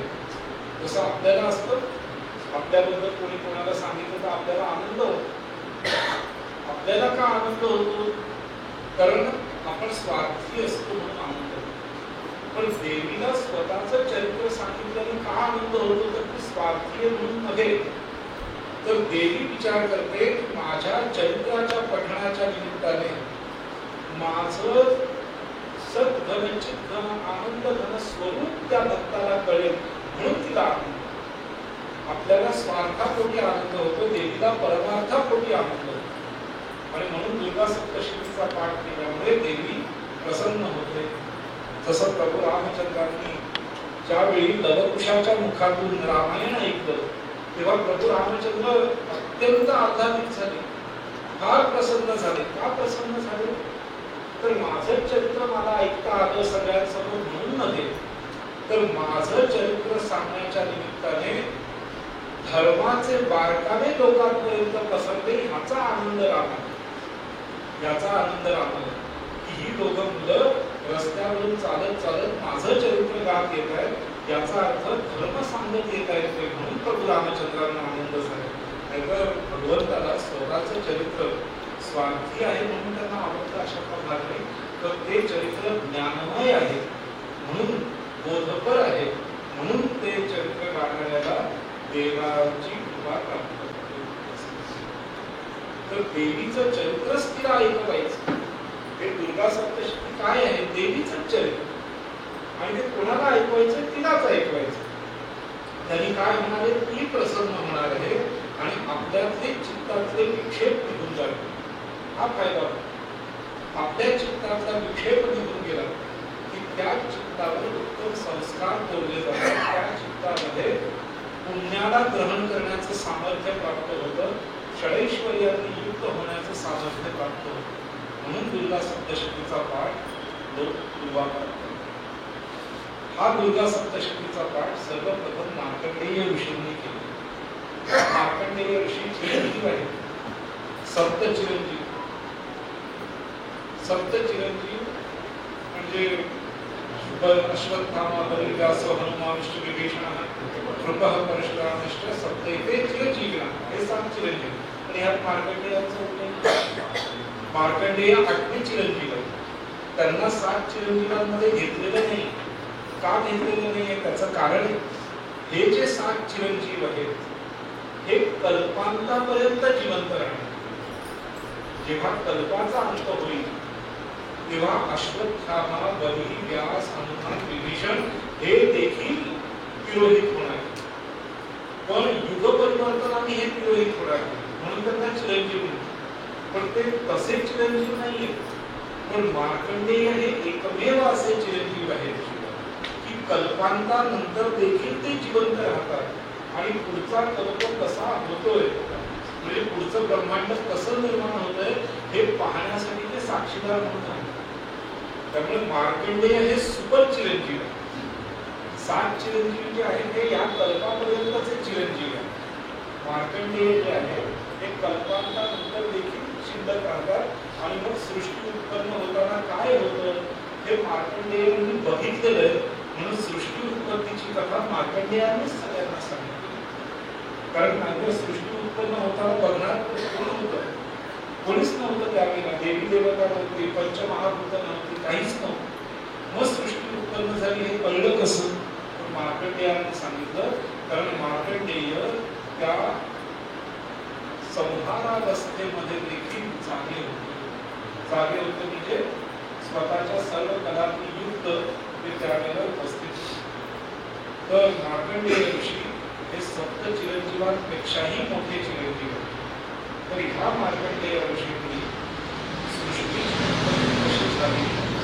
सृष्टीचं पालन करण्यामध्ये कसे त्रास देवी देवतांना ऋषी मुनींना झाले, कोणी कसं आक्रमण केलं आणि त्यावर कशा पद्धतीने त्याचा परिहार करण्यात आला हे सगळं मार्कंडेयांनी पाहिलेलं आहे. आणि सृष्टीचा संहार होतो म्हणजे नक्की कोणकोणत्या गोष्टी विवाहित होतात, कोणत्या क्रमाने होतात हे सगळं मार्कंडेय ऋषींनी पाहिलेलं आहे. कारण ते सर्व काळ चिरंजीव आहे. तर त्या मार्कंडेय ऋषींनी सप्तशतीचा पाठ देवीला ऐकवला आणि तीच परंपरा आजपर्यंत सप्तशतीच्या पाठाची त्या घरातल्यावर चालू आहे. हा जो सप्तशतीचा पाठ आहे हा पाठ मार्कंडेय पुराणाच्या अंतर्गत येतो. म्हणजे मार्कंडेयांनी सृष्टीची जी रचना वगैरे सगळी सांगितली त्याच्या अंतर्गत हा सप्तशतीचा पाठ मार्कंडेय पुराणांतर्गत आहे. त्यामुळे मार्कंडेय पुराण जे आहे त्या पुराणामध्ये 13 अध्याय आहेत ज्यामध्ये सप्तशती आहे. हे जे मार्कंडेय पुराण आहे ते पुराण म्हणजे काय प्रकार आहे? पुराण नवनीत पुराण जे पुन्हा ऐकलं तरी नवीनच वाटतं त्याला पुराण म्हणतात. आता किती लोकांनी भागवत ऐकलं पण पुन्हा कधी भागवत सप्ताह असतं तेवढंच आपण लावली. आजपर्यंत किती वेळा आपण रामायण ऐकलं असेल, टीव्हीवर पाहिलं असेल, पण रामायणाची कथा कुठे चालू आहे असं म्हटल्यानंतर फक्त एकाच ऐकायला. तर पुन्हा ते ऐकावंसं वाटतं, पुन्हा ते ऐकावंसं, पुन्हा ते नवीनच वाटतं. म्हणून त्याला पुराण असं म्हटलेलं आहे. ही पुराणं किती जुनी आहे तर वेदच म्हणतात की पुराण तर आमच्याही पेक्षा जुनी आहे. अर्थात वेदापेक्षा काही जुनं असू शकत नाही पण वेद सनातन आहे, पण आमच्यापेक्षाही जुनी आहेत पुराण. याचा अर्थ आमच्यामध्ये आणि पुराणांमध्ये काही फरक नाही. जिथे आम्ही तिथे पुराण असं थोडक्यात वेदांना सांगायचं. ही पुराणं काय आहेत तर वेदांची व्याख्यान. वेद हे सूत्ररूपाने आपल्याला ज्ञान देतात तर पुराण हे व्यास शैलीने आपल्याला ज्ञान. म्हणजे उदाहरणार्थ वेदांमध्ये मृतंच सत्यम म्हटलेलं आहे की माणसाने सत्याने वागावं, माणसाने सतत पुण्य करीत राहावं. याला दोन गोष्टी वेदांनी आपल्याला सांगितलं. सत्याने वागा आणि दुसरं सातत्याने असं कार्य करा ज्यांनी तुम्हाला तुमचं पुण्य वाढेल. ज्यांनी तुमचं पुण्य वाढेल असं काम सतत करत राहा ही वेदांची आहे. कोणी जर आपल्याला विचारलं कि वेदों ने आपको क्या आज्ञा दी है, बकरा काटने की आज्ञा दी है, ये भी है ना? वेदों ने हमको 2 ही आज्ञा दी है. पहली आज्ञा दी है कि सत्य से रहो, सत्याचं पालन करा. आणि दुसरी आज्ञा म्हणजे पुण्य वाढवत असं कार्य करा जेणेकरून पुण्य वाढत नाही. नंतरच्या सत्य एवढीच आज्ञा आणि एवढी जरी आज्ञा आपण पाळली तरी आपलं जीवन धन्य. आता सत्याने वागा म्हणजे नक्की कसं वागा हे नुसतं वेद वाचल्याने वेद अभ्यासाने कळणार. त्यासाठी पुराण वेदांतचं ते व्याख्यान. मग सत्याने वागणं म्हणजे नक्की काय यासाठी पुराणांनी राजा हरिश्चंद्राची घटना सांगितली, कथा सांगितली. म्हणजे जे सत्याने वागलेले आहेत त्यांची कथा सांगण्याचं काम पुराण करतात आणि त्या योगे वेदांचा सिद्धांत समजावून सांगतात. वेदांचा सिद्धांत समजावून सांगतात. एक उदाहरण सत्याने वागावं म्हणजे नक्की कसं वागावं हा आपल्यासमोर प्रश्न. आता सत्याने वागायचं म्हटलं तर त्याबद्दल पुराणांनी एक कथा सांगितली. पुराण म्हणतात की एक ब्राह्मण एका गावामध्ये एक वेदपाठी सदाचारी ब्राह्मण होता आणि त्याचा संकल्प होता की सत्यानेच वागेल काय, म्हणून वयाच्या 50-55 आल्यानंतर देखील तो कधीही खोटं बोलला. एखादं कितीही कटू असेल तरी तो खोटं बोलला नाही. इतका तो सत्यवादी होता. ही गोष्ट कठीण आहे. आम्ही हे व्रत धारण करतो की नवरात्रामध्ये कधी खोटं बोलणार नाही, याचा अर्थ 365 दिवस खोटं बोलतो अशातला भाग. पण अश्विन महिन्यातल्या नवरात्रामध्ये खोटं बोलणार नाही हे माझं व्रत करतो. एकदा काय झालं बघा, कसं खोटं बोलावं लागतं. कशी परीक्षा आहे. आमच्या शाळेतली आमची वर्गमैत्री आमच्या शेजारी राहायची. आम्ही खेळलेलो लहानपणी बरंच. हळूहळू ती मोठी होत गेली. मी कॉलेजला, मी वेदांच्या शिक्षणाला, तिचं कॉलेज बिलेज असं करतात आणि तिला लहानपणापासून नटण्या सटण्याची फार हौस, खूप हौस होती. नटण्या सटण्याची कायम तिच्या हातात पर्स असायची, आरसा असायचा. आता तिचं लग्न झालं, तिला 10वी-12वीतली मुलं वगैरे आहेत, पण ते नटणं काही सरळ सुटलं नाही अजून. आणि दर नवरात्रामध्ये लहानपणापासूनचा तिचा नियम की नवरात्रामध्ये लहान असताना तर रोज आरतीला यायची, पण लग्न झाल्यानंतर काही तेवढं, पण 9 दिवसात एक तरी दिवस ती येऊन जातेच आमच्या घरी. आई वडील स्थापन करतात नवरात्र, तर त्याचं दर्शनाला ती येते. आणि माझा नियम आहे की नवरात्रात एक जात नाही, 9 दिवस देवीची आराधना करीत राहतो. कारण येथे मला असे 9 दिवस सलग आराधनेला मिळाले. म्हणून मग एक दिवस त्या आली की एवढी लिपस्टिक लावून ना, हे हेअरस्टाईल करून ना, काय काय काय काय करून आली. आणि लहानपणीची मैत्रीणच. लहानपणी पण विचारायची सगळ्यांना मी कशी दिसते, मी कशी दिसते, मी कशी दिसते, बाहुलीसारखी दिसते का, असं फिरायची. तर एकदा ती दर्शनाला आली, मागच्याच वर्षाची घटना. आणि नंतर नवरा मुलं सगळे काय आले, देवीचं दर्शन घेतलं आणि गमतीने मला विचारलं, काय म्हणे मी कशी दिसते सांग. मी म्हटलं नवरात्रानंतर सांगतो. म्हटलं का? म्हटलं मी नवरात्रात खोटं बोलत नाही.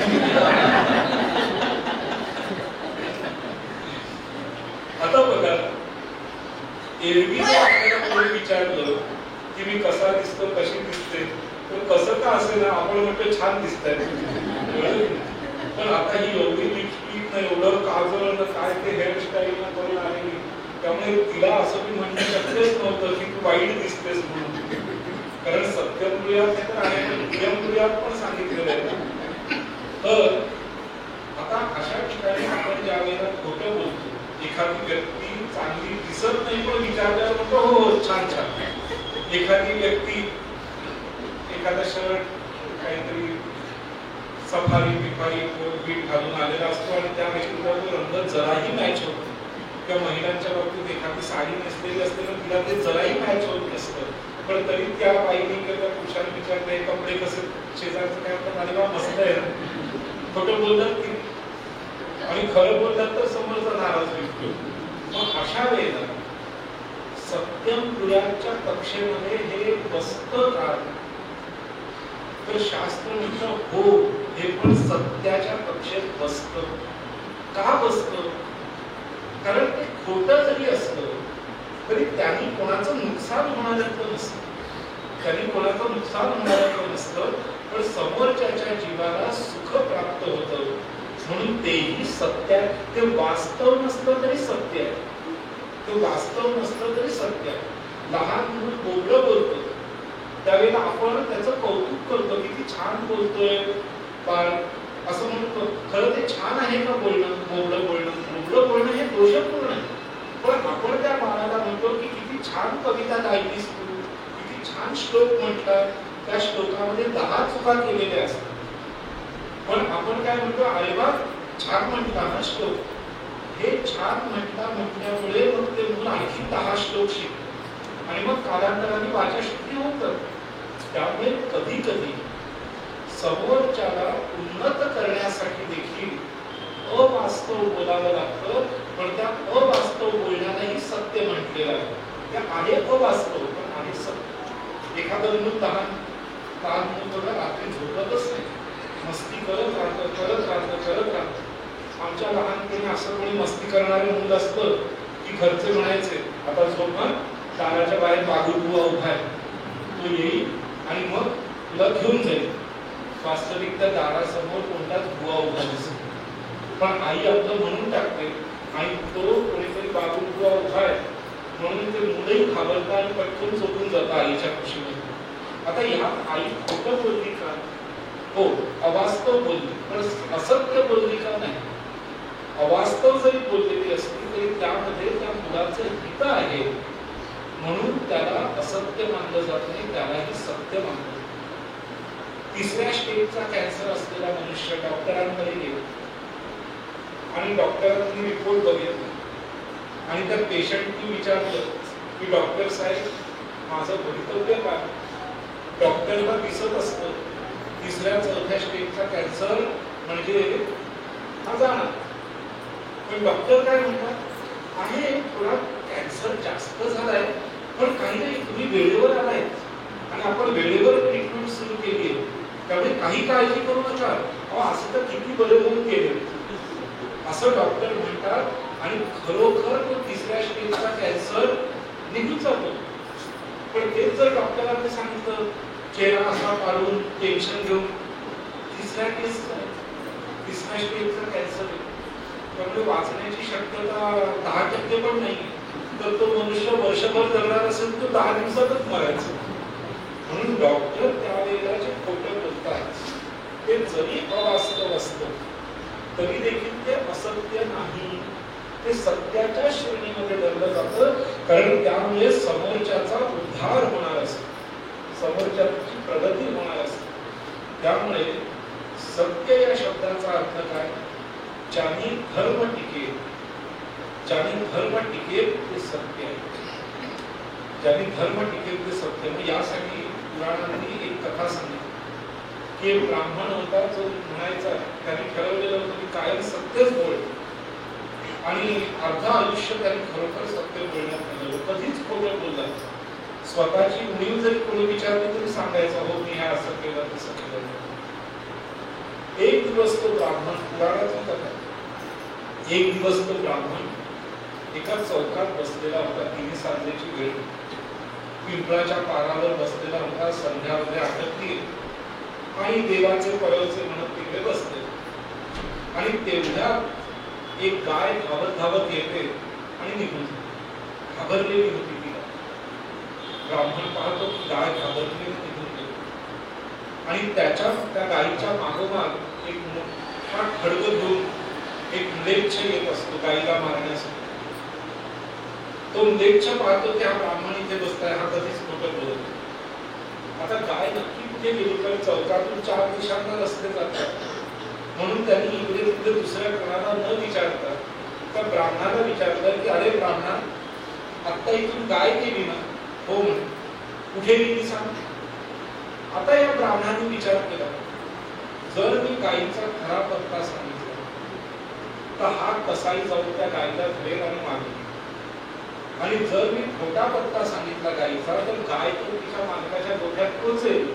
पण एवढ्या वर्षांचं माझं जे तप आहे की मी कधीही असत्य बोलणार नाही ते मोडेल. आता काय करा? पण तो ब्राह्मण वेदपाठी सदाचारी होता, वेदांचं ज्ञान होतं, म्हणून त्यांनी विचार केला की माझं व्रत महत्वाचं की गायीला वाचवणं महत्वाचं. गायीला वाचवल्याने जगाचा उत्कर्ष अधिक होईल की माझा हट्ट की मी खरंच बोलणार याने जगाचा उत्कर्ष होईल. मग तो म्हणतो नाही, गायीच्या रक्षणाने उत्कर्ष होईल म्हणून माझं व्रत कुठलं खरं बोलण्याचं तरी चालेल पण गाय वाचली पाहिजे. म्हणून त्यांनी त्या कसायला दुसराच मार्ग सांगितला, तो गायीला शोधत गेला आणि इकडे गाय सुखरूपपणे स्वतःच्या मालकाच्या गोठ्यात पोचलेली असते. आता मेल्यानंतर हा ब्राह्मण चित्रगुप्तासमोर मान खाली घालून उभा आहे. चित्रगुप्त त्या ब्राह्मणाचे एक एक वचन वाचून दाखवतोय यमाला आणि यम म्हणतोय की अरे ब्राह्मण, तू इतकं सत्कार्य केलेलं असताना मान खाली घालून का उभा आहेस? तर ब्राह्मण हात जोडून म्हणतो की देवा काय करू, आयुष्यभर खरं बोलून असं मी व्रत धारण केलेलं होतं, पण माझ्या तोंडून एकदा खोटं निघालं म्हणून मला पण न पाळणं ह्यापेक्षा ओशाळेपणा कशात असतात. आपणच ठरवतो कधी की दर गुढीपाडव्याला ठरवतो ह्या गुढीपाडव्यापासून आपण अमुक करतो, या गुढीपाडव्यापासून तमुक करतो, मग तो व्रतभंग होऊन जातो काहीतरी कारणाने. मग आपण ठरवतो गुढीपाडवा नाही तर नाही, गुजरातींच्या पाडव्यापासून, दिवाळी पाडव्यापासून व्रत आहे. मग दिवाळी पाडव्यापासून आपण एखादा संकल्प सुरू करतो आणि तेही व्रत मोडतो. मग आपण म्हणतो जाऊ दे, दिवाळी पाडवा नाही आणि गुढीपाडवा नाही, आपण 1 जानेवारी पासूनच काहीतरी सुरू, मग तेही बिघडतं. तर आपणच ठरवलेलं व्रत आपणच मोडावं यापेक्षा नामुष्की काय असेल. तर हा ब्राह्मण विचार करतो, मीच ठरवलेलं होतं की मी खोटं बोलणार नाही, मीच ते वचन तोडलं, म्हणून त्यात तो ब्राह्मण खचित झाला आणि यमासमोर मान खाली घालून उभा.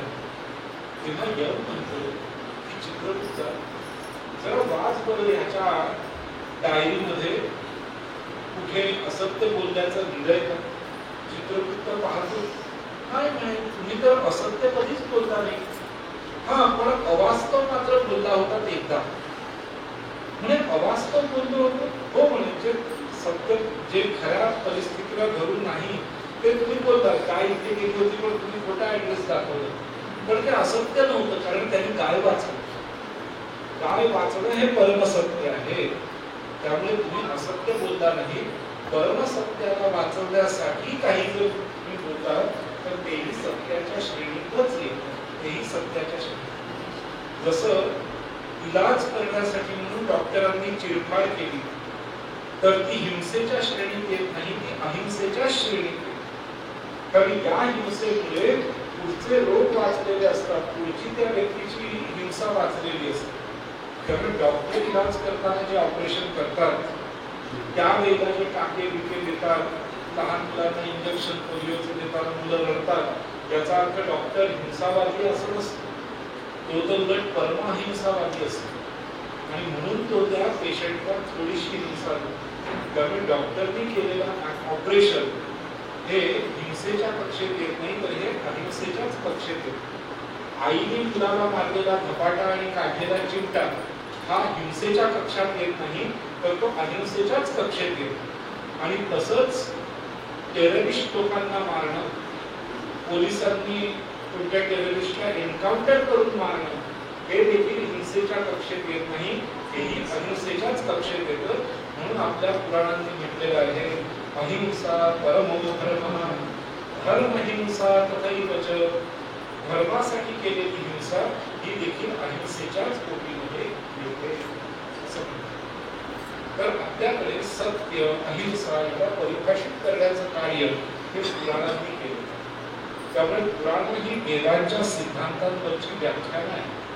आणि कोणाची व्याख्यान आहे तर काल्पनिक व्याख्यान आहेत का नाही, त्या सिद्धांतानुसार जे जगले त्यांच्या आयुष्यातली सत्य घटनाच व्याख्यान म्हणून घेतली. आपल्या भारतीय साहित्यामध्ये कुठेही तुम्हाला कादंबरी हा प्रकार दिसणार नाही. कादंबरी म्हणजे काय? काल्पनिक कथा. आपल्या देशामध्ये इतक्या खऱ्या कथाच इतक्या चांगल्या आहेत की काल्पनिक करायची गरजच भासली. फॉरेनर लोकांना कादंबऱ्या लिहाव्या लागतात, पण त्यांच्या इकडच्या खऱ्या कथा इतक्या चांगल्या नाहीत म्हणून त्यांना काल्पनिक कथा करून लिहाव्या लागतात. आपल्याकडच्या खऱ्या कथाच इतक्या सुंदर आहेत की आपल्याला काही कादंबऱ्या बनवण्याची गरज भासली.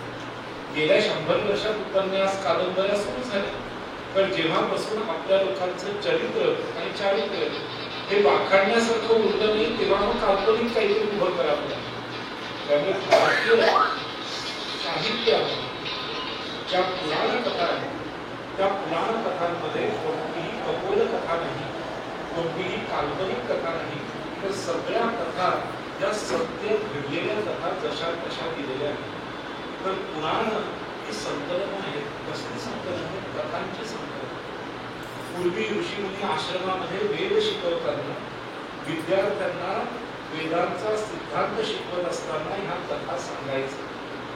पण भारतामध्ये 88,000 ऋषीमुनी, त्यामुळे 88,000 ऋषीमुनींच्या आश्रमामध्ये प्रत्येक आश्रमातली शिकवण्याची पद्धत वेगळी, एक्सप्लेनेशनची पद्धत वेगळी, उदाहरणं देण्याची पद्धत वेगळी, म्हणून सगळ्या या कथा विखुरलेल्या आणि पुढे वेदव्यासांच्या लक्षात आलं की हळूहळू लोकांचा वेद शिकण्याकडचा कल निघून जाईल आणि अर्थप्राप्तीसाठी लोक शेती वाडी व्यापार हेच करायला लागले.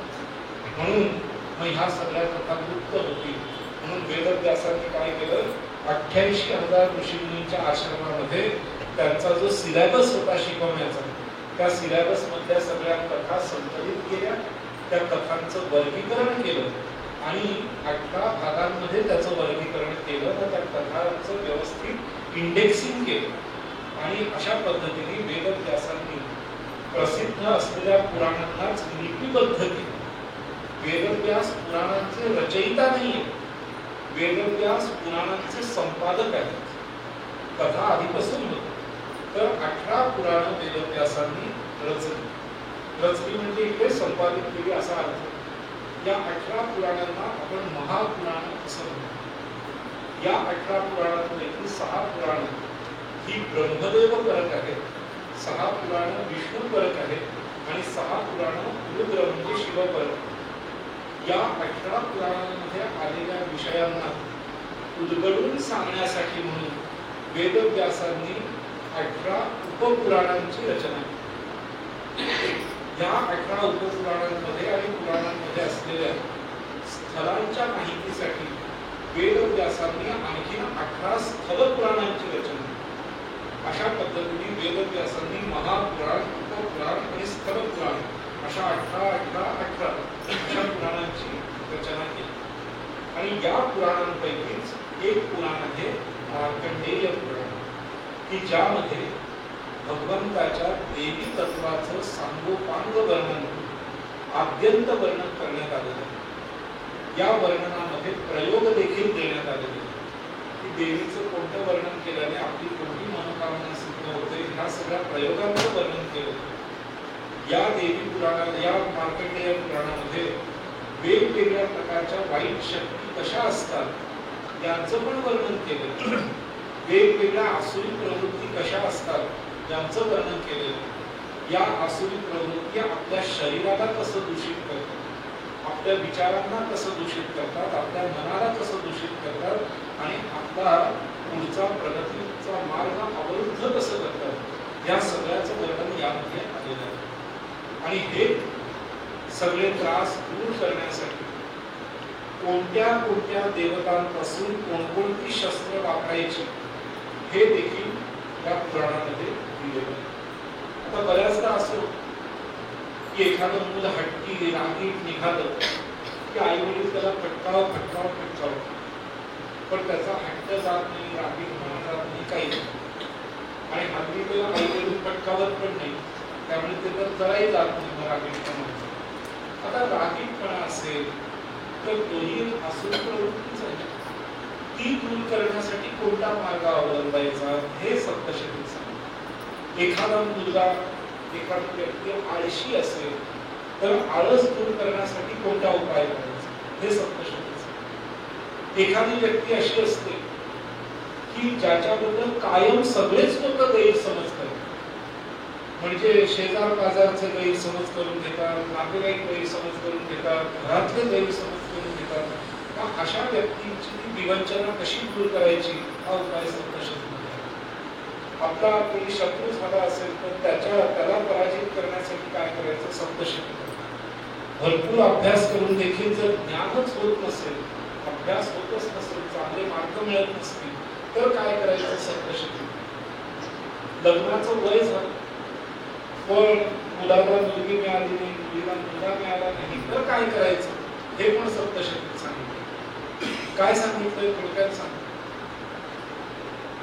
देवीनी कोणाला वरलं, देवी होती हिमालयाची तर नाही, त्यामुळे सर्वैश्वर्य संपन्न होती देवी, पण तिने वरलं कोणाला, महादेवाला वरलं.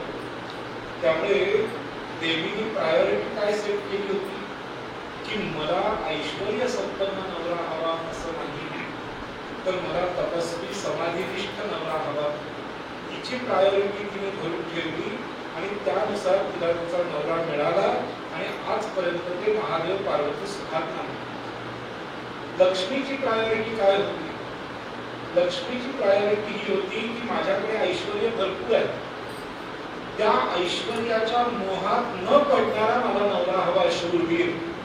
ऐश्वर्य तर माझ्याकडे भरपूर आहे, मला शूरवीर आणि ऐश्वर्याच्या मोहात न पडणार असा नवरा हवा. तो तिला मिळाला, आजही ती सुखात. पण आपल्याकडे तसं होत, मुलीला पगार ₹1,00,000 असेल तर तिची अपेक्षा असते 1,25,00,000 तरी मुलाचा पगार असला पाहिजे ना. लग्न 34-35 वर्षापर्यंत आळून बसते. मुलांची अपेक्षा असते मला ₹1,00,000 पगार आहे, पण मुंबईला घर घ्यायचं म्हटलं तर ₹3 कोटी लागतात. लोन फेडायला बायको नोकरी करणारी हवी. अरे बायको नोकरी करणारी हवी म्हणजे थोडक्यात काय, तुझं लोन फेडणारी तुला बायको असा अर्थ झाला. लग्न करायचं याचा अर्थ काय, विशेष वहन करण्याची मनगटात ताकद असेल तर लग्न करायचं. त्यामुळे तुला ₹1,00,000 पगार आहे, खूप झालं ना. आणखी बायकोला 50,000 पगार कशाला, तिने घर सांभाळलं, खूप झालं. तर अशा काही भलत्या सध्या अटी लोकांच्या, आणि मग या अटी पाळता पाळता महत्वाच्या ज्या अटी आहेत, शास्त्रीय अटी आहेत, त्या शास्त्रीय अटींना तिलांजली दिली जाते. मग काय, ह्या अटी पाळता पाळता एक मुलगी आली आहे, ती माझ्या अटीत बसते, पण सगोदर आहे, चालेल, काय हरकत नाही. मामाच्या मांडीवर घेऊन लग्न करू, नाही चालेल. मामाच्या मांडीवर घेऊन काही गोत्र बदलणार आहे का, लडकूट बदलणार आहे का, DNA बदलणार आहे. म्हणजे शास्त्राला तिलांजली दिली. या नको त्या अटी पाळता पाळता जातीला तिलांजली, गोत्राला तिलांजली, पत्रिकेला तिलांजली, वयाला तिलांजली, सगळ्यांना महत्वाच्या अटींनाच तिलांजली दिली. आणि मग काय होतं, संसार सुरू होतो. आणि मग संसारामध्ये इतके क्लेश सुरू होतात, इतके क्लेश सुरू होतात की आज भारताची स्थिती अशी आहे की 100 लग्न झाली तर पहिल्या 5 वर्षात 30% लोकांचा डायव्हर्सच्या केसेस कोर्टात पडायला लागतात. 30%. 30% काही साधी गोष्ट नाही. 30% म्हणजे केवढा झाला तो प्रकार. 30% डायव्हर्सच्या केसेस म्हणजे 60% मुलं लग्नातून, 60% मुलांची लग्न मोडली असा अर्थ झाला. हे कशामुळे होतं, सप्तशती वाचलेली नसते, अभ्यास केली. सप्तशती जर अभ्यास केली तर आपले गुण ओळखून आपल्या ज्या उणीवा आहेत ती त्या उणीवा भरणारा पार्टनर हवा, ही गोष्ट डोक्यात असते. ही गोष्ट जसं लक्ष्मीने बघितलं, माझ्याकडे ऐश्वर्य आहे पण मी चंचल आहे, तर मला नवरा कसा हवा, जो अचंचल असेल. तिने बघितलं माझ्यात काय उणीव आहे ती भरून काढणारा नवरा. पार्वती विचार करते माझ्यात जी उणीव आहे ती भरून देणारा नवरा हवा. असे नवरे शोधले आणि म्हणून त्यांचे संसार एकमेकांना कॉम्पॅटिबल झालेले आहेत. हे रहस्य सप्तशतीमध्ये सांगतात. त्यामुळे सप्तशती ही लहान मुलांसाठी गोष्टी म्हणूनही छान आहे, युवकांसाठी उत्तम गृहस्थी होण्यासाठी चांगली आहे, वृद्ध लोकांसाठी स्वतःच्या पैशांचं शत्रूंचं उत्तम नियोजन करण्यासाठी सप्तशती चांगली आहे, आणि जे लोक वृद्ध झालेले आहेत त्यांना मोक्षाचा मार्ग प्राप्त व्हावा यासाठी देखील सप्तशती चांगली आहे. त्यामुळे सप्तशतीच्या कथा या सर्व वयोगटात, सर्व जातीच्या, सर्व प्रांतातल्यांसाठी उपयुक्त आणि उपादेयच आहेत. म्हणून सप्तशतीचा पाठ पूर्वापार ऋषीमुनींनी ठिकठिकाणी करायला सांगितलं. पण कालांतराने काय झालं, संस्कृतचं ज्ञान कमी झाल्यामुळे सप्तशतीचा पाठ तर होतो, पण सप्तशतीत नक्की काय सांगितलंय, त्याचा मतितार्थ काय, भावार्थ काय, हे न कळल्यामुळे फक्त पोपटची बहुतांश ठिकाणी चालली. अर्थात तेही नसे थोडं, तेही नक्कीच्या पाठाचे महत्व. तर एक प्रयोग करून बघ. सर्व मंगल मांगल्ये शिवे सर्वार्थ साधिके शरण्ये त्र्यंबके गौरी नारायणी नमोस्तुते. हा जो श्लोक आहे, या श्लोकाचा पाठ दिवसातून 108 वेळा करून बघ. नुसता करा, अर्थ माहिती असो नसो, आणि अर्थ जाणून तो पाठ करा. तुमच्या लक्षात येईल की अर्थ जाणून तो जर पाठ केला तर नुसता पाठ केल्यानंतर वर्षभराने जो परिणाम होतो तोच परिणाम 40 दिवसात 365 दिवसांनंतर होणारा जो परिणाम आहे नुसत्या पाठाचा तो परिणाम अर्थानुसंधान पूर्वक पाठ केल्यानंतर 40व्या दिवशी प्राप्त.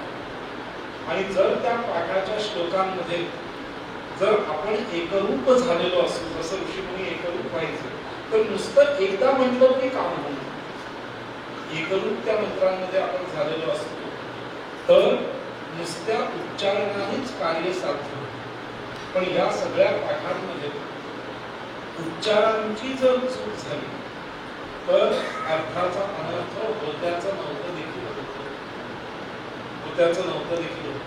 एक ब्राह्मण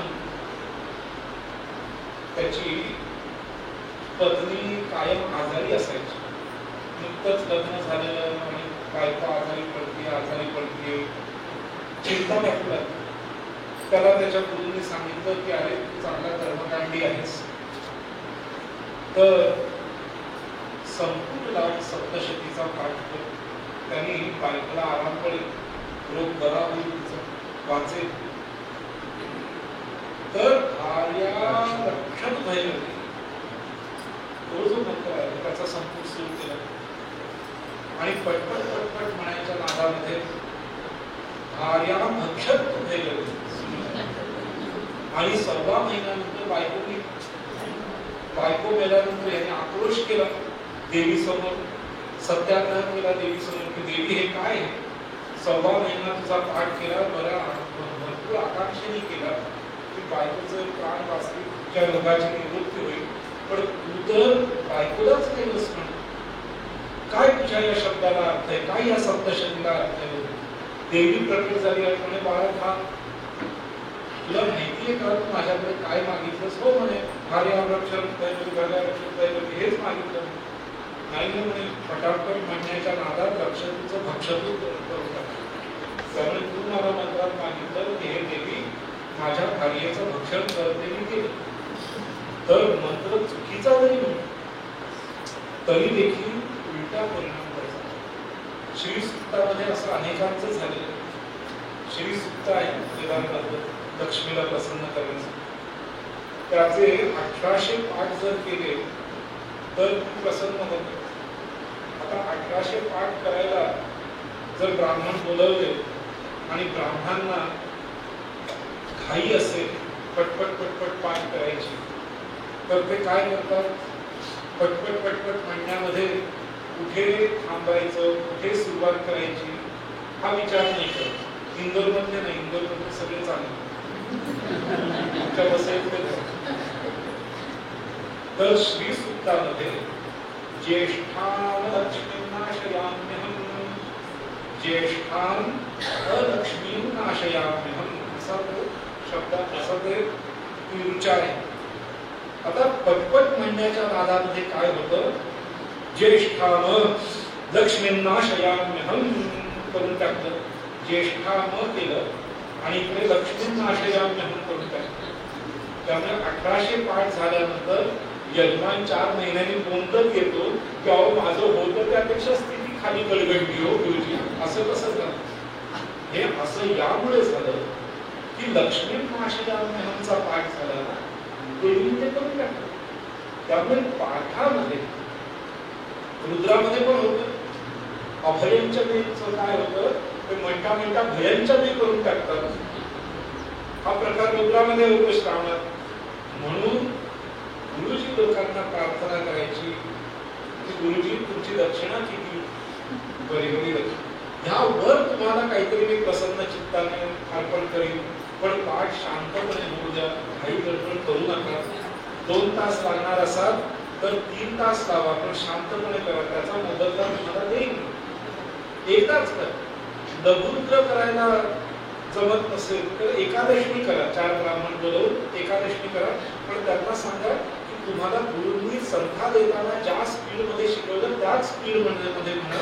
एकादशी झाली तरी चालेल, लघुरुद्र नाही झालं तरी चालेल, पण एकादशी करा, पण व्यवस्थित उच्चार करा. त्याचा परिणाम. त्यामुळे हे मंत्र जे आहेत सप्तशतीचे या मंत्रांच्या उच्चारणाची काळजी घ्यावी लागते. ते जर उच्चारण चुकले तर होत्याचं नव्हतं देखील व्हायला वेळ लागतो. इतके हे सिद्ध मंत्र आहेत, इतके सिद्ध. तर सप्तशतीच्या बाबतीत हे पुराणांचा भाग असल्यामुळे वेदव्यासांनी मार्कंडेय ऋषींनी जसं देवीला सप्तशती ऐकवलेली आहे तशी ती वेदव्यासांनी संकलित केली, संपादित केली आणि मग ती मार्कंडेय पुराणातल्या 13 अध्यायांमध्ये ती संपादित करून घेतली. तर वेदव्यासांच्या मुखातून, वेदव्यासांच्या लेखणीतून ही सप्तशती गेलेली असल्यामुळे या सप्तशतीमध्ये दिव्यता आहे, या सप्तशतीमध्ये निर्दोषपणा आहे याचं ते प्रमाण आहे. पण वेदव्यासांनी ते लिहून काढले.